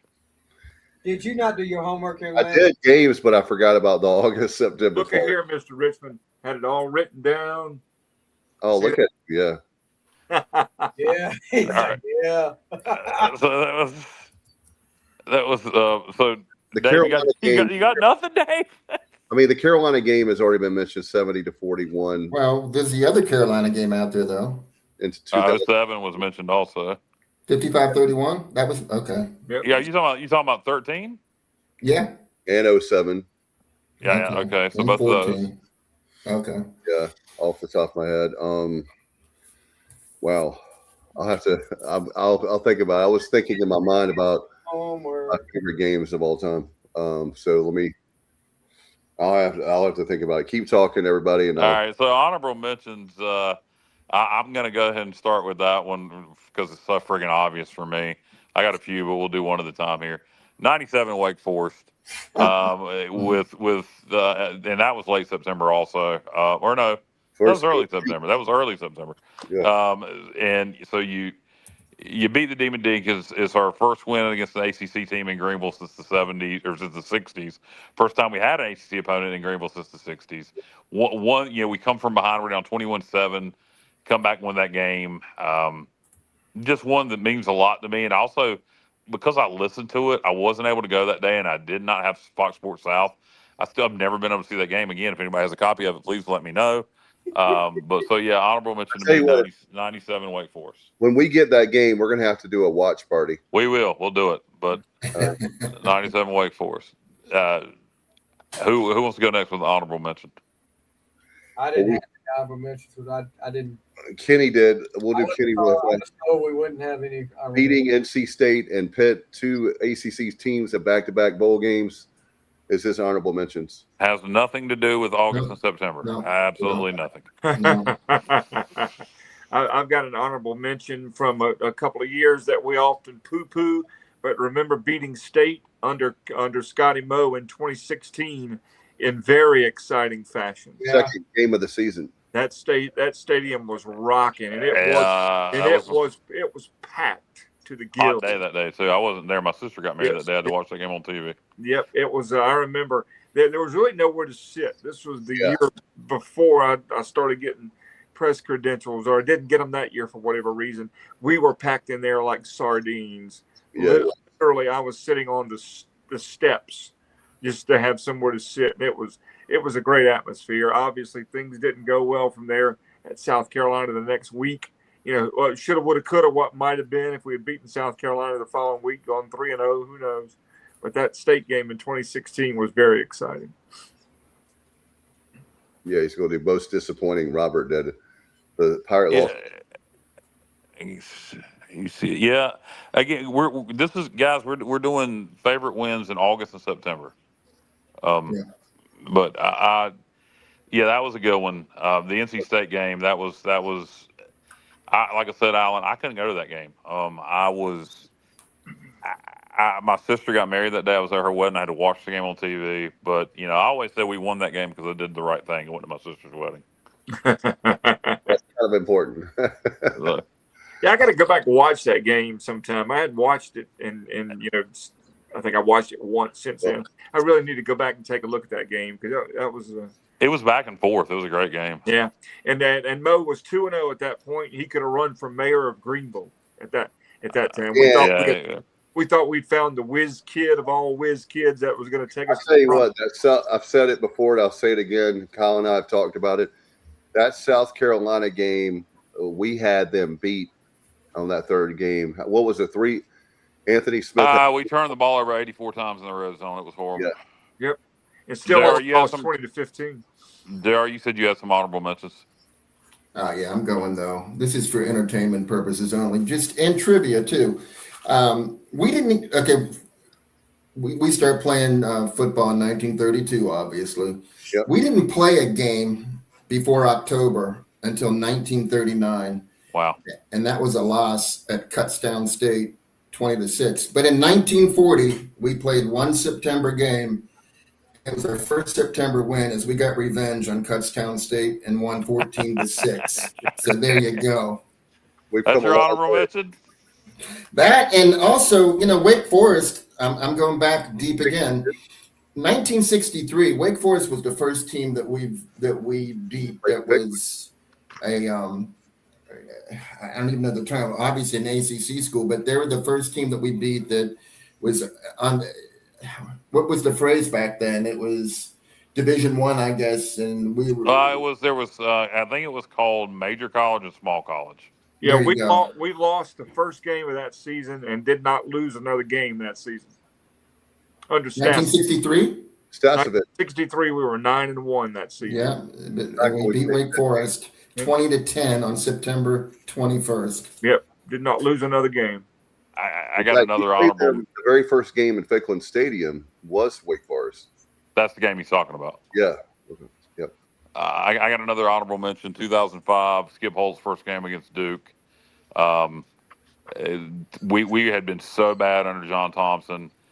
Duke had been bad, but Duke came in here as a 6-point favorite against East Carolina in 2005 as we opened the college football season. And the Pirates beat Duke, and it just felt like old times, in that stadium, from the dread of the John Thompson era to Skip's first games. That's another honorable mention for me for a September win. Yep. And speaking of John Thompson, I'll tell you one thing. One thing that's come out of that whole era is if you don't believe you need to spend money on coaching, ask the John Thompson era. They didn't spend hardly any money on coaching. But if you actually look at that staff, Dave, a lot of those guys went on and did good things, like Rick Stockstill and several others. Yeah. So it's just they did a great job recruiting. They recruited CJ. Yeah. Another one I think deserves. There's several that I could go on all night with this, but Alan mentioned UVA. That's another good September win. In 06. One we haven't mentioned. Another one, Scotty Montgomery era. Dave, you were talking about UNC wins, but the debut of Holt after we lose to North Carolina AT&T, and the whole Pirate Nation is disgusted. We get the Tar Heels coming in here with about 21 players suspended off their team. We're better than them. We're better than them. And the Holt Nailers debut. No, that was the 2014 game. The Holt Nailers debut, and the Pirates beat the Tar Heels yet again. That was another very memorable September win.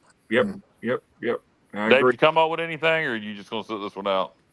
I'll sit the rest of it out. Hey, did anybody mention? I know Bubba's number 2 was the 95 win against Syracuse, 27-24. Has anyone mentioned that yet? That was in the Carrier Dome, I remember. Yeah. No, we got down 28-7 and came back and won that game. I remember it vividly. But no, nobody's mentioned that. It was a huge comeback in the Carrier Dome. Marcus Crandall lit it up in the second half. Defense was lights out in the second half. That was a big one. I remember what I remember about that game. I watched that game at my grandparents' house at the Outer Banks, and I remember I was sitting at a certain place, like kind of on the floor watching the first half, and then I went and sat in a certain chair at halftime, and when we started coming back, I would not move from that spot the whole rest of the second half. And I got bad vision, I always have. I couldn't see good from where I was sitting, but I would not move from that spot because we were coming back. That team wound up winning 6 in a row at the end of the year and going to the Liberty Bowl and beating Stanford, I believe. Correct. Yeah, that 95 team was really good. The last East Carolina team, believe it or not, to finish in the top 25. We finished 23rd in the Coaches Bowl that year. Hard to believe we haven't finished in the top 25 since then, but we have not. Yep, and the last time we've been in the top 25 was 2014. If I remember, the only two we lost to Illinois and Tennessee that year. Yeah, that Illinois game was a crusher. Yeah. And Tennessee was obviously at Neyland Stadium. Yeah, the Illinois game was like 7-0 or 7-0, something like that. Well, the Tar Heels fans chanting A&T when they led early. Yeah, and they were leaving early fourth. I guess if we did a show on most disappointing losses of all time, I think for me A&T, yeah. In JMU, and also sat in the midst of some A&T fans that day, that Sunday, by the way. Remember, it rained it had stormed it out on Saturday, so we I had played to work the next day. Yeah, I remember it very well. Yep. And the end of the 2014 season with UCF, with that debacle with the time management, is probably that's probably hurts the most. Oh God, we're going to the most disappointing losses just of all time. I mean, that's a whole different topic. Was that the Hail Mary? Yes. Yeah, freshmen won on a Hail Mary of the first game, and as seniors they lost on a Hail Mary. Yeah, we can do that. That's a good topic for a different time, though. Yeah, I got one. I got one though from September. my most disappointing loss in September history, probably for me, it would be a forgotten game. 2006 at UAB, Philip Henry running in for the winning touchdown with 50 seconds to go against UAB and get stripped from behind. Oh, wow. And I almost threw up. I relived that play in my head the whole following week. Oh man, yeah, I forgot all about that, Kyle. Wow. I had put that past. Wow, yeah, I forgot. UAB, that 99 team we had, we laid an egg. I think it was November 14th or something that year. I absolutely hated that because I thought for sure that year, we're going to win. We're definitely going to win, double digits. And you go down there, we did not show up for that game. And as much as I love David Garrard and company, man, that was just that was a bad A loss. lot of bad memories at UAB. Robert Diedrich mentioned one I mentioned earlier as an honorable mention. Skip's first game, the win over Duke, was that was one we mentioned, Robert, and one that's definitely worth noting as a great September win. Yeah, it just showed the difference in the culture, because even though it was Duke, the fact that ECU was able to win that game because we'd only won 3 games in the previous 2 years. So whenever you have that was great. Yeah, we needed something good to happen after what we've been through with Thompson. Yeah, and Bubba mentions after that UAB game in 06, we overcame a 3-touchdown deficit against Memphis in the second half. That game was electric. You thought there's a notable that may have been October, but was that September? No, that was September. Yeah, late last, like almost October.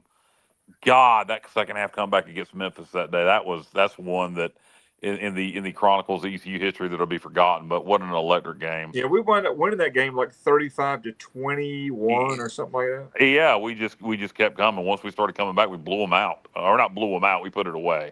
Yeah. That was a fun game. Guys, we want to switch subjects and Sure. quickly talk about the concerts that we all went to this past week. So I'll go ahead and mute my mic now since I'm out of this. Yeah, well, I'll tell you what. I'm not in the cool crowd, so. Well, you're always welcome, Stevie. What? You're the only truly responsible adult in the room. Steve. There you go, Stevie. Whoa, that's the first time I've ever heard that. Yeah. Well, I'll talk about mine first because you guys got several things to discuss because y'all went together. But I'll talk about mine first. Friday night, we went down to Charlotte for Turnpike Troubadours with Muscadine Bloodline. It was too damn hot to even pay attention to Muscadine Bloodline. Sun went down by the time Turnpike came up. I had a first. Let me tell you this. So I drank 2 double vodkas with cranberry and Sprite. Don't judge me. And guys, for 2 double vodkas, so that's 4 shots of vodka with cranberry and Sprite, $60, $60 friggin' dollars, unbelievable. But enough about the overpriced alcohol. Turnpike Troubadours is fantastic. If you ever have a chance to see Turnpike Troubadours, go see them. They have a very unique sound of southwestern country sound, Texas, Oklahoma influence, mixed with a little rock, mixed with a little bluegrass. They are fantastic, very unique sound. Got to see them live for the first time. Been wanting to see them live for 7 years now. Loved it. We had pit passes and also tickets in row 3. Thanks to the good people at Scholar for hooking me up when I let them know that I got the pit passes because of my vision, but I have neuropathy in my feet, and they said hook me up with row 3. We did have a Turnpike in the pit, row 3 for the second half of the show. Loved every minute of it. Want to go see them again. They're going to be in Raleigh. We're playing Rice that day, but they're going to be in Richmond on October 3rd, the weekend before Rice. I'd love to go see them again in Richmond. Turnpike Troubadours, maybe one of my top 3 concerts over the last 2 years. And I go to a lot of concerts, so that covers a lot of ground. Great show. By the way, great fans. People like Cody Jinks, Blackberry Smoke, Turnpike Troubadours, they have a lot of kind of cult fans that go to a lot of their shows, and great fans. They were all super cool. Met a couple from San Antonio that had traveled up for the show and was going to turn it into a beach vacation in the Carolinas. They were super nice. A lot of beautiful girls. Got to say, man, probably the widest selection of pretty females from the late 20s to early 40s I have seen in a long time was at that concert. So just a great time. Venue, Scala is a great venue. Give you a tip, if you ever go to Scala Amphitheater for a concert in Charlotte and you pay to park, their ridiculous $23 parking fee, there is a bar and restaurant with a beach volleyball court right beside the venue. If you go in there and spend more than you paid for parking, they will validate your parking and you will get your parking fee back 100%. So there's no need not to. Go in there, have a couple of beers and something to eat, and you're going to spend just a couple of dollars more than you did on parking, and you get your parking for free. So there's a tip. If you ever go to a show at Skyla, go to the little bar and restaurant with the beach volleyball court right beside the venue. Very cool. Yeah, we had a great time on Tuesday night. Thank you again, Alan, for driving. He did a great job as being our chauffeur, and Mike was very cool, really cool dude, and really impressed with his knowledge about the Core Reefer Man. Johnny, we had a great time with Johnny. Also, I'm glad JR got to make it. And I mean, that was a 50-50 deal for me, but I was like, I don't want to regret not going. But I'll be honest with you, I watched a video of them at the National Harbor a couple of days before, and I was not impressed at all. And I said to my wife, I said, you know what? At least it'll be a good road trip with some friends that I don't get to spend a lot of time with, but I'm not expecting much musically. And boy, I was proven wrong because they were just outstanding. Scotty Emmerich, one of their vocalists, I mean, he does Jimmy Buffett better than anybody that's living right now. I mean, you would think you were listening to Jimmy Buffett. And so Mac McAnally doesn't do lead on all the songs? No. Yeah, what they did, I thought was really smart is they basically, it's like if you have 5 guys like we have on our show, instead of one guy talking the whole time, it's the same thing with singing. Mac is great, but I liked how they included everybody. Will Kimbrough, he sang a couple. The female vocalist, she came from Arrested Development, that song Tennessee or Mr. Wendell. That's her. That's her in the with the background vocals of those songs, and she was outstanding. She did. What song did she do, Alan? The lead vocals on? One Particular Harbor. Yeah, there you go. Yep, I was going to get something to eat while they were doing One Particular Harbor, but I enjoyed it. First of all, it was a great time. I enjoyed the ride. I enjoyed the conversation. We had a good time. You guys put up with my jokes, which is good. 2 out of 40, which were funny, by the way. We were very lucky to get parked where we did. And JR, I'm telling you, I tried to call the venue a couple times. Alan, I don't mean to cut you off, but JR told me you had trouble calling. And I should have told you this. Yeah. Anytime you're trying to get upgraded and you've got ADA requests, or and it doesn't even have to necessarily, because like I said, they gave me row 3. Email. There's go to the venue's website if it's a Live Nation venue, and there's a certain link you're going to click for accessibility questions, and they have to respond to that email within 24 to 48 hours. So always email them, and you're going to get a response. Okay, but the lady Johnny went and got me. It was great. He said, "Come here." We went to the box office, and we told the lady what we needed. We said, "There's 2 of us that have issues, but there's 4 of us total." So the lady says, "Okay, wait, I'll be back." She was gone about 5 minutes. We thought she'd forgotten us. We were about to not to give up. People were behind us in line, and the natives were getting restless. But she came back with 4 row 4 passes, and it was an excellent time. There's a great breeze blowing off the water there at that venue. There's bar seating around the VIP experience. Wanted to sit at a table, and there were some tables available. It was a really, really good night. The sound was good. The cameraman was good until Johnny clocked him with the beach ball. I was doing my beach volleyball thing like Kyle was talking downhill about. From there. And I will say this, I'm so impressed. JR, bless his heart, he's a man's man. He had to pee from probably when we left Wilmington all the way back to Mike's house in Winterville. He held it like a man, and I was so impressed. But he was dancing. I think I did the drinking for all of us. So, I took that How hit much for did you y'all. did you sneak some airplane bottles in, or did you spend a lot of money I did. to? Yeah, I did for sure. You Yeah, snuck some airplane bottles in. I might have snuck in something. We'll talk about that off the air. Um, Well, I knew that they had metal detectors, so I had to yeah. Well, the choose cool thing was they plastic let us go. tops. They let us go around the metal detectors. I had Mike, and of course, but poor Mike's putting his hand on the metal detector and it's going off and whatever. He doesn't know any. So they let us go around the metal detector and go through. And we just got very lucky. And JR was very instrumental in helping. And I really good job, Jr. yeah. And I was Dave didn't do shit, but well, Alan. I will. No, you know what? I want to give Dave credit. I'm sorry, Kyle. I cut you off, but I just wanted to say this before He was Alan's joking. people think bad about Dave. I don't know that we've discussed this or not, but Mike was 100. I don't even think he couldn't see at all. I don't even think he has eyes that are usable, and does Dave he? Dave was great with Mike. And Dave, man, Dave, you really proved, your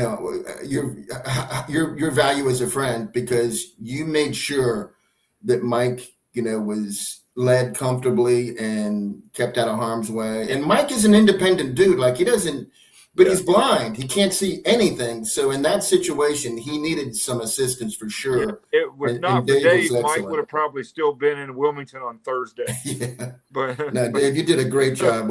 Yeah, you getting did, him in Dave. and out of In there. all seriousness, you did. I really appreciate that. Thank you.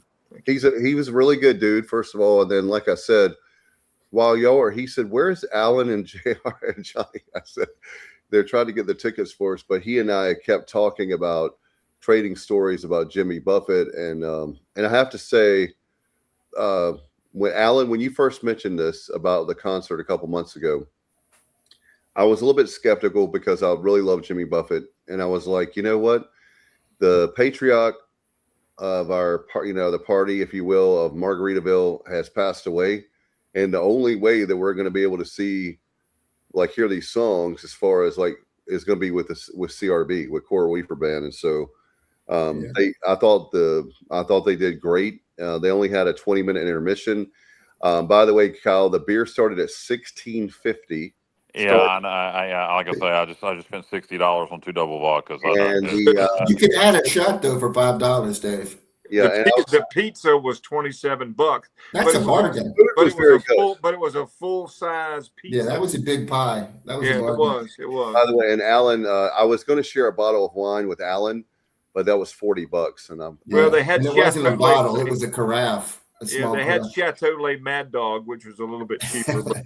But I also wanted to mention that they also had just lost their steel pan player, Robert Greenidge, who passed away less than a month prior to that concert, and his little brother stepped in, Roger Greenidge. He was good and did a pretty good job. What is up with this when we go to concerts? When me and you and Stevie and Jessica went to see Steel Woods, Blackberry Smoke, one of their guys was out and one of their sons filled in. Yeah, that is a good point, Kyle. And the last point I want to make about the concert is the young women. I thought it was going to be a geriatric crowd, and there was some of that, but there was a lot of young kids there, like 20s and 30s, mostly be clear on that one. Be clear on that when you say female. young kids there. The couple of young ladies that stood in front of us, they were having a good time, and the guy standing beside the young ladies was having a better time. Yeah, there was 2 young ladies at the Turnpike Troubadour concert. I had quite a bit to drink and was let's just say I had quite a bit of drink. Leave it at that. And my big ass will start dancing, and I was dancing. And this girl typed me on my back and says, "I'm obsessed with you. You're dancing and just having a ball." And I still don't know if they were making fun of me or being genuine, but either way, I'll take it, ladies. And so I'm like you, 2 different concerts, JR, but a lot of good-looking girls at the Turnpike show also. What's the concert? Is that like a parade? Matt, you got to come outside for a concert in the South, outside. You'll have a ball. It ain't the same as being in MSG. Like last when we were there Tuesday night, you're right near the Cape Fear River to your left. Oh, that was And awesome. that breeze coming off that water. I was worried that it would be so like hot, like humidity. Like, oh God, it was at Turnpike. Jesus Christ. we got lucked out on Tuesday night. It was a lot better on that. You know, Alan getting the parking space. He just said, "The hell with it. We are VIP. We're going to park there." Wilmington is smart with their two venues. Now, the lawns issue at Live Oak needs to be fixed because if you get lawn tickets, it's flat. You can't see it at all. But Live Oak, you're right. It's an outside venue in Wilmington. It's on the water, so you get breeze off the water. Their other live venue outside is called Greenfield Lake, and it is completely submerged. Like it goes down. It's like a stadium seat, and it's like they dug a hole in the ground, and it's completely surrounded by trees. So two great venues to be in Wilmington for hot summer days. They did a great job with both those venues. You know, because you think Wilmington in July, it's going to be hot. Yeah. Kyle, I have a question for you. Yeah. All right. So if I go in my backyard in Greenville that time of night, I get eaten alive by no-see-ums and whatever else is flying around out there. No bugs whatsoever. Do they spray? Do you think? I mean, is it? They would have to. I've never ran into. Well, where you are at Live Oak, you know, you're on the river, kind of towards downtown Wilmington, so they probably spray that whole area.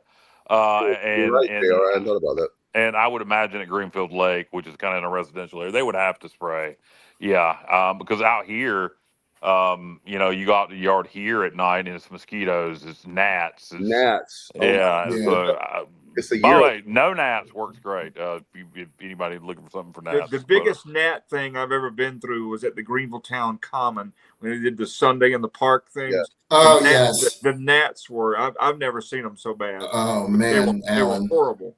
And no gnats is great. You can order it on Amazon. You can also buy it, I know, locally at Big Blue, and it works. You said no Alan, gnats. No gnats. It Alan, works. the first Greggy and the Jets concert that was at the Pavilion, the gnats were so bad. I had my dog with me, Boone, and I had to leave early, even though the show was great, because he was just being tortured.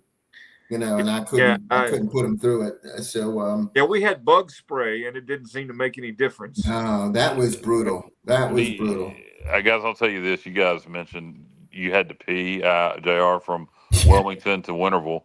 I didn't have to pee at all. I drank, you know, and on top of the alcohol, I drank a lot of water.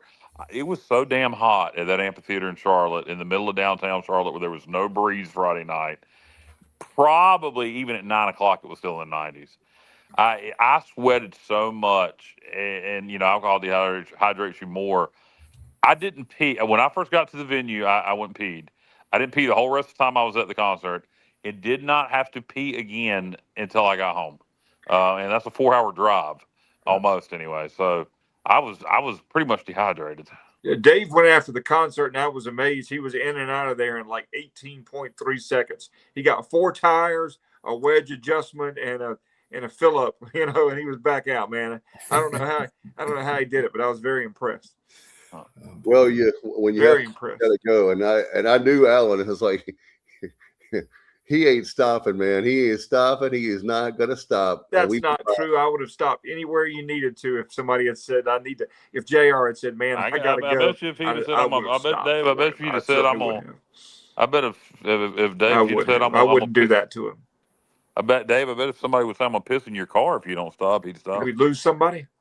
Okay. We lost Stevie. He had to go. Yeah, okay. Alan can't hear me. Since 5 a.m. I got you. Well, I think I can hear you guys. I heard. Can you hear me, Alan? So. And tell Alan he can't hear me. Can you hear Kyle? No.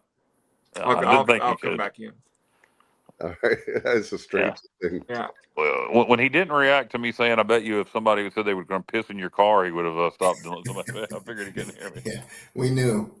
Yeah, but it was a great. But anyway, I guess I'm glad you guys had fun. I wish I would have went just to be with you guys, but then Mike would have been able to go.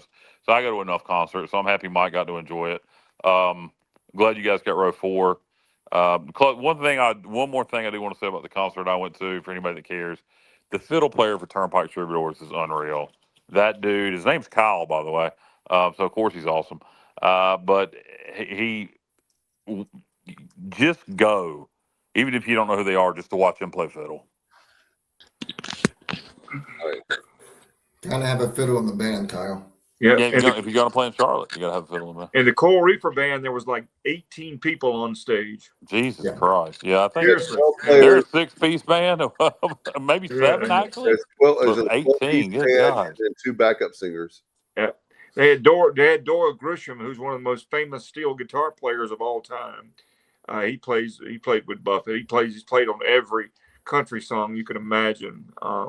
He was there, and he did the Reefer Band's musicianship was top notch. It really was. That's one thing I was going to say that I really enjoyed. And Kyle, I know that Johnny and Alan, all of us are like music nerds.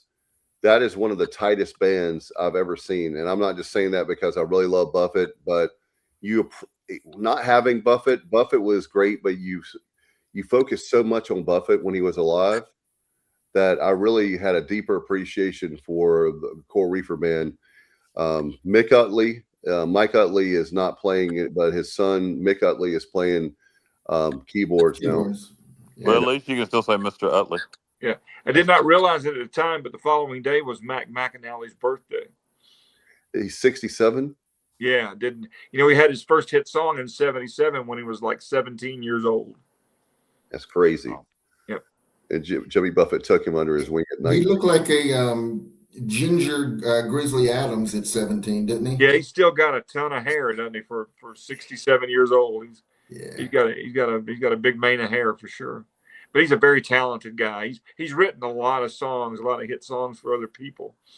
Yeah, and had a somewhat recent. Well, I guess it ain't recent. This point, probably a decade ago, but he actually had a vocal hit. Him and Chesney did a duo together called "Down the Road," Yeah. and Mac had wrote, and Kenny got him to sing it with him. And I guess if you're a country music fan, you know the song. Yeah, that's a really good song. Yep, Mac. He only had like 3 hits as a solo artist. But are you going to count that one? Well, I'm talking on the pop charts. Okay, well, pop chart 77 was "It's a Crazy World." Minimum Love was 83, Yeah. which is a great song, and there were a couple others that scraped the charts. I wonder what the longest period of time, and pop chart or country chart, either way, Billboard Top 40. I wonder what the longest period of time somebody's gone between top 40 hits, because if he went 83 to, I'm going to say that song came out in 2014. And it was later in 08.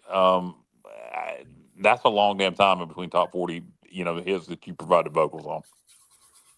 Yeah, that's how I knew about him, was the Minimum Love. I didn't know the one from 77, but Minimum Love is where I found out about Mac McAnally. I knew him as just a songwriter. Yeah, he incredible dude. So, what else do you guys want to talk about? I know we're 2 hours in. I don't know. Yeah, Anything else? Alan and I could bail out at this point and get to watch the end of the North Wilkesboro I've race. seen that in the background. Yeah. Yeah, there's about 50 laps left to go. And by the way, great to have NASCAR back. I'll tell you this real quick, guys. In April of '92, I was up at Lees McRae my freshman year. For those of you who know, I transferred in my sophomore year to East Carolina. So it was early Sunday morning. I get a knock on the door. There was a guy I went to school with. His name was Keith. We were on the same floor. He says, "Hey man, do you want to go with me to North Wilkesboro?" And me being a soon to be 19-year-old, I'm like, "Nah, man, you go ahead." I was like, Saturday night, we'd stayed up, sleep deprivation. And little did I know, like a decade later, they would close the venue. So to see that behind you, Alan, is an amazing feat. And the last points race there 96. 96, yeah. That's a pretty little track too. I went several times. Back in the day, if it was a Junior Johnson car, they were going to win it in the 70s and 80s. The last win was Jeff Gordon. He won the last points race. Oh wow. 96. Terry Labonte won a race. 94. Jeff Bodine won a race there. I went to the one in '95 when Ernie Irvin made his return. Yeah, Ernie came back, which is. Yeah, was that '95 or '94? It was 94. It was 95 because Ernie was hurt Yeah. in August of 94. Yeah. I went to that one. Yeah. Tim Butts was born in North Wilkesboro. There you go. Did not know that. Justin's dad. And his aunt lives by the track. Okay. How about So that? I'm sure they can give us free tickets, right, Justin? Wildfire. That is very close to the area I will move to one day. In fact, if I can't move to the area I want to move to, it may be Wilkes County, just so I can be 40 minutes from up the mountain and Boone. live a lot cheaper. Yeah. I love it there. That area is. I'm going to tell you. You know how much I love Eastern North Carolina, but my second favorite people in the world is the western part of the state. Man, those mountain people are some of the finest people you ever meet. Yep. Will do anything for you, and you would think that when I say step back in time, I mean that in a sincere way, like a nice way. Once you get out of Boone and Blowing Rock, which by the way I love Boone and Blowing Rock, I'm not saying anything bad about them, but once you get out of there, which is more touristy or college kids, etc., and you go to the other areas of that area, the mountains, the locals, everybody's really nice, and I love that. It's a beautiful area. I love to go there at least one time during the fall and spend a few days there. And I always try to talk Jessica. Whenever we go up there, time we come back, I try to talk her into selling our place and buying some land up there. It's like, let's just buy land and get some land and get a freaking tiny house and move up there. But one of these days it'll happen.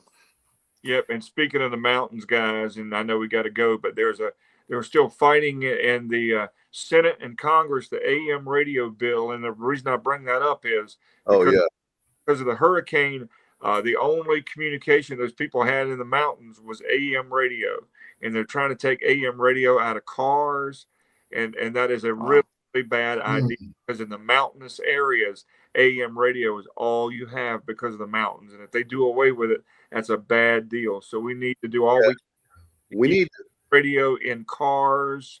And make it and keep it as relevant. It's not very relevant around here, obviously, but in the mountainous areas in the north and other states, AM is a lifeline. And let me just say this too. Okay, so you have.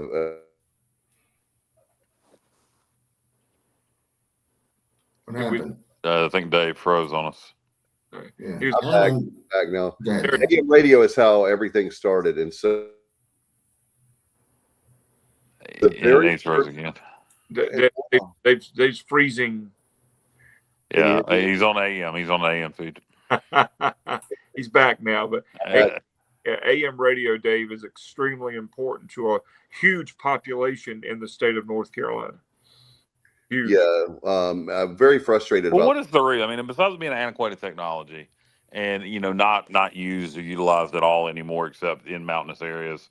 What is the reason? Or do they want to use that frequency for something else? Well, major city AM still do very well with News Talk in Boston, New York. Well, what is the reason they want to take it out of cars? Because well, the AM technology is a little bit more difficult to navigate when you're putting the radios, when you're putting all the wiring and stuff like that in. All right, but okay, right, all right, but why the hell does that's a Ford, Chevy, Nissan, Toyota issue? Why is Senate, Congress getting involved in this? There's got to be a reason. Well, the major car manufacturers were going to just drop AM radio, and a few people in Congress. Okay, so there's a bill trying to save it. Okay. I took it as there was a bill trying to get rid of it. The bill trying to save it. Okay, I see. Think about this. Well, here's the thing. I'll say this. There will always be companies that make AM band radios. So if you buy a brand new Toyota Corolla and it doesn't have AM band and you want AM band, all you got to go is you can get a radio installed every day. They're not that expensive. And there will be plenty of manufacturers that still make them with AM banned. So it'll be inconvenient, but I'll say for the people that need them, if that bill doesn't pass, go to what's the Crutchfield? Crutchfield still exists. You can order from Crutchfield. Crutchfield's in Charlottesville, Virginia. Great place, by the way. Or you can go to your local sound shop. They're still out there, but I know Crutchfield. There is still a local working Radio Shack in Washington, by the way. Wow. Nice. There's and the western part of Wayne County. Justin, where are you? There's a really good audio shop. I guess they're still out there.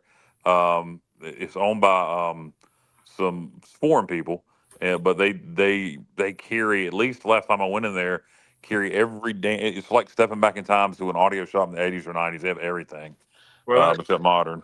check that out. That's right down my alley there.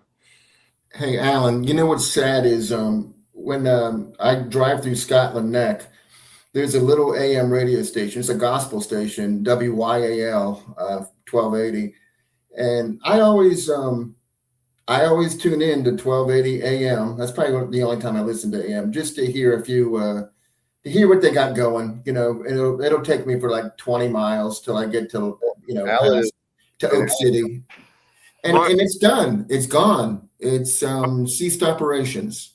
My mother-in-law lived in Bend, Oregon, which at one time, which is a very mountainous area, they had one radio station. Seriously, and it was an AM on 1250. They did everything from city council meetings to high school football, and that was it. That's all they. I got a question for both of y'all, and we're going to wrap this thing up. This is for JR. If you can answer it, answer it. But Dave or Alan are going to come closer to answering this than anybody. So in the early 2000s, and this was on FM, but it reminds me of something that was probably carried on a lot of AM stations. In like 3-4 o'clock in the afternoon, we'd be scrolling the dial. This is early 2000s. Me and Jessica, either dating or just got married. We're riding around 4 o'clock in the afternoon, and I'd always find this goofy ass.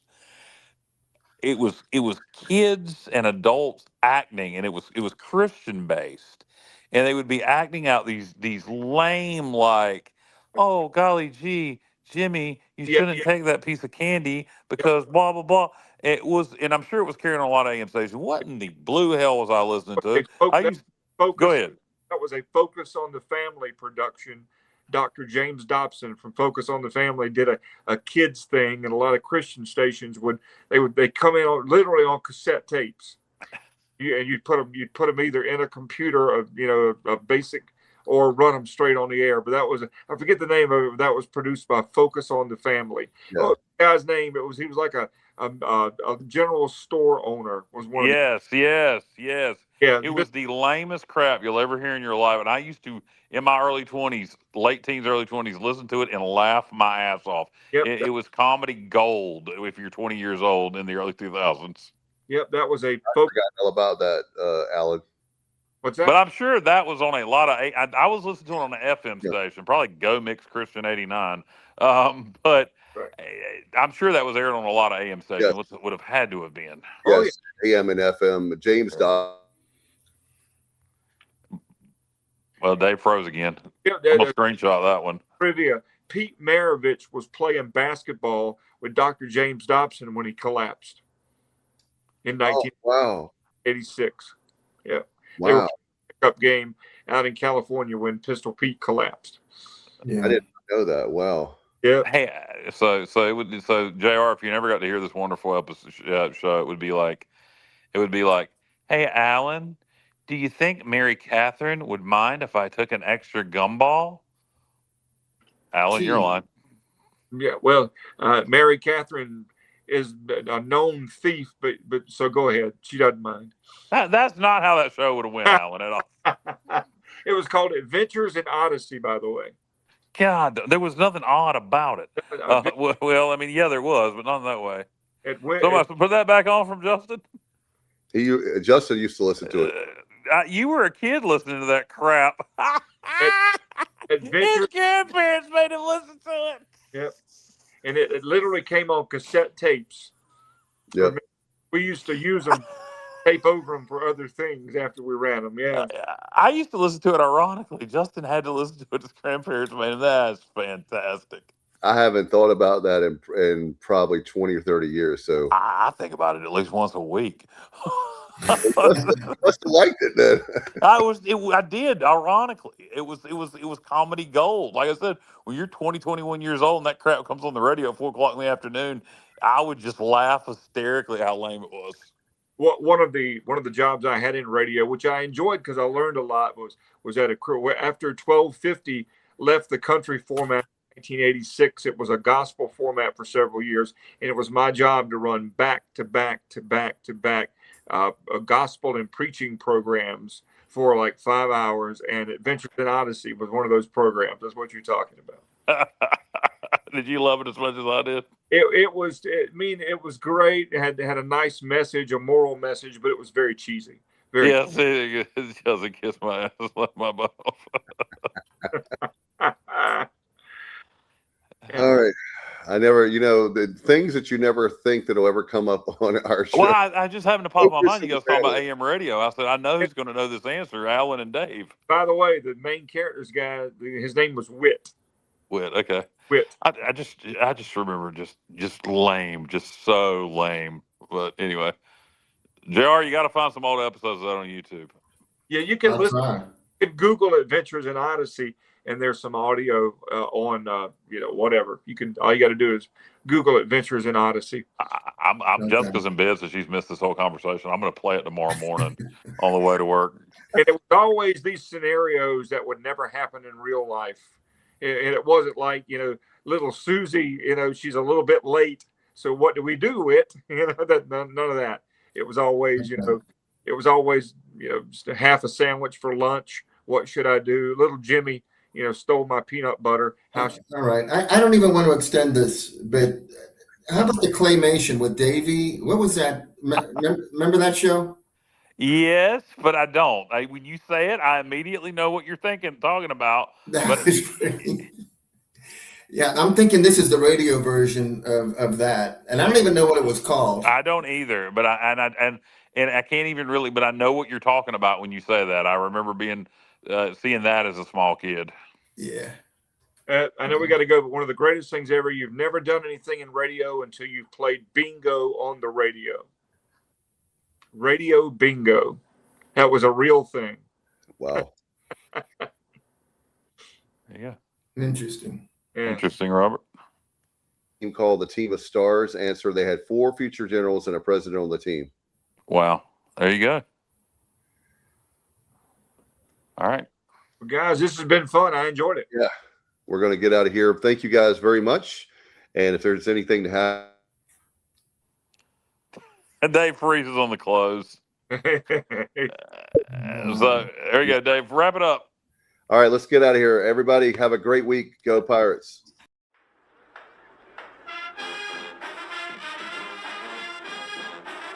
You're watching The Sports Objective, the podcast for Pirates.